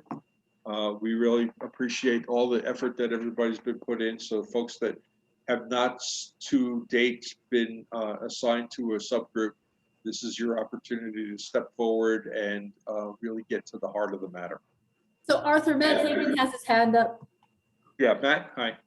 Yeah, I just wanted to say that Excel thinks that the SGIP process that I think the current manual is largely based off of, we're in support of that as well. So I don't know if there needs to be significant changes towards the IREC model, but I think that that's worth discussion. Okay, is there somebody in your group, you're already signed up to do a couple of things, Matt, so I don't want to overload you, but is there somebody in SPS that can look at the SGIP and make sure that we're not missing anything from the FERC SGIP? You can put me on it for now, and okay. We can work it out on SPS. I thought that was Zoe's job, was to volunteer other people. Matt's taking that role today. Okay, all right. Okay, well, is there anybody else that the SGIP is particularly appropriate for? I'm thinking, looking forward, it's not that there's a big rush to join RTOs, but certainly the other utilities are joining energy imbalance markets that may have interconnection considerations attached to them. You know, I haven't been following it in a while, but I know that several of our utilities are moving into the Western Interconnects energy imbalance market. Let's make sure that we don't neglect that issue.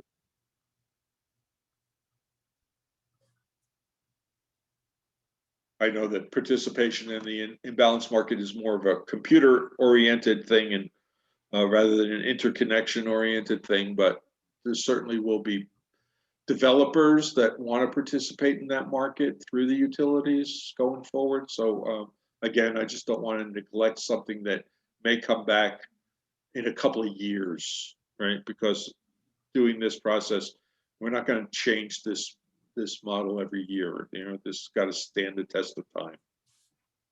Tayoka? Yeah, Arthur, I think it would be really helpful. The IREC manual is great, but it doesn't really guide us on the differences between IOUs and co-ops, and how do we address the significant difference in resources and adoption and practices. It seems like that's a pretty important area. We have a lot of co-ops Some of them are not participating in this meeting.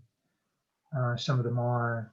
Thank you for those who are, and it would be helpful if there's some good modeling of that kind of sort of reconciliation and how we work through that, because I think that's very important in this implementation. Thank you.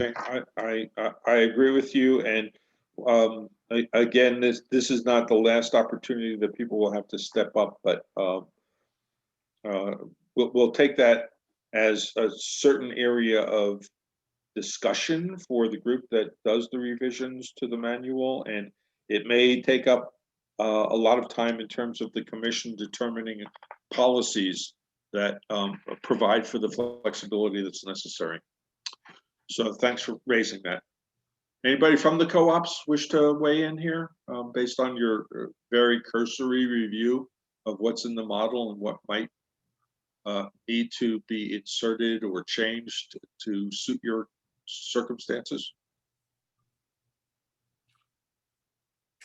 This is Lance Adkins, Farmers Electric, and I certainly appreciate the opportunity to participate. I know we've got Kevin Gronwald and David Spradlin represented on a couple of the working groups, and so I think we will continue to discuss that, offline with the larger co-op group, and probably participate through comments through them.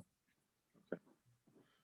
Great. We'll take this up. I'm not going to force everybody now because this is a big lift and we're not ready to really start working on it. But again, I encourage everybody to read through the manual, familiarize yourself with what's in here, maybe raise issues for the group to discuss.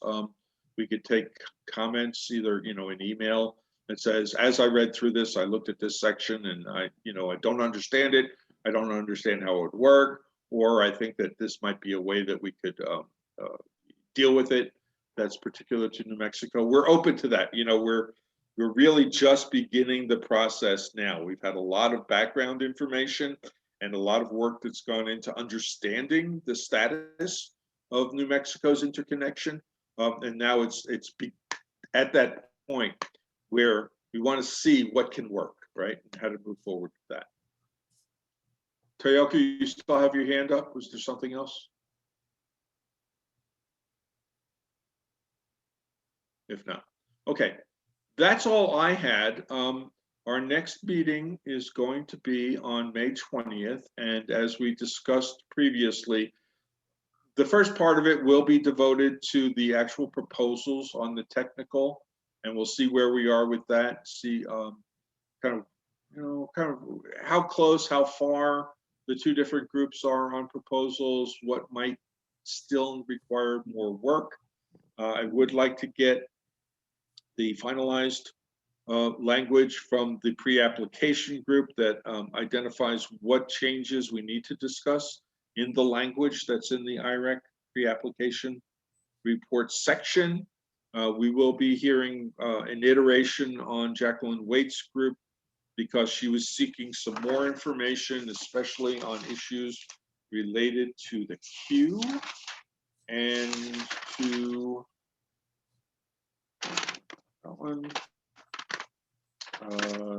the public access to information portion of it. We have the dispute resolution group, which should be able to at least pull together a report on kind of like what you're looking at, right? And I don't expect that to have a finalized by that point. And then we can see what else we can do in the meantime with the Miro. So definitely think about the experience of working with the Miro whiteboard and how it might be improved or what you see as a value to it that we can capitalize on, or something else if you have an idea as to how we can get at some of the more difficult issues in terms of surveying everybody as to where they are with regard to it and actually start reaching agreements on it. We're going to rely on Eric Martineau's experience in California, particularly for how to arm wrestle everybody into agreement, because they did a pretty good job about that. And I'll leave it at that. Margie, anything else you want to say about process and communication between the stakeholders? Because Margie is now here to be that liaison with everybody.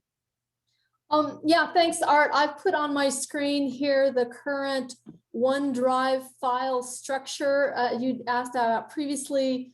I've added a team for the IEEE 1547 adoption team that was formulated today, and the dispute resolution team that was started today. And by request from some of the participants, I've put as another standalone file the Miro basics, how to work with Miro. And so that's the third, now that's a standalone document in a PDF at the bottom of the folder here. So if there's any other changes needed, let me know, and I'm happy to make those. It's a very flexible system. So that's it from my end. Okay, and we close this out, close this out, close this out, close all these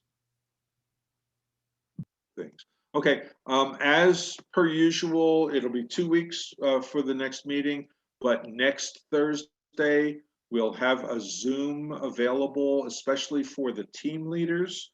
If you have any questions, it'll be available from 10 to 11, so you'll get a note about that and the link to that particular Zoom meeting. We found that the last one was very useful. It helped me understand where everybody was, and I think we answered some questions that help people guide their output for today. So we'll do that again. And then other than that, thank you all so very much. We really appreciate the time that you're putting into this. We know that you have other work to do, and I'm giving you 28 minutes back on your schedule in order to catch up, have lunch, take a breath, walk outside. It's a beautiful day if you can. And we'll see you in 2 weeks. And for those of you who need to, we'll talk to you in a week. Thanks, Arthur. Thank you all. Thanks, Arthur.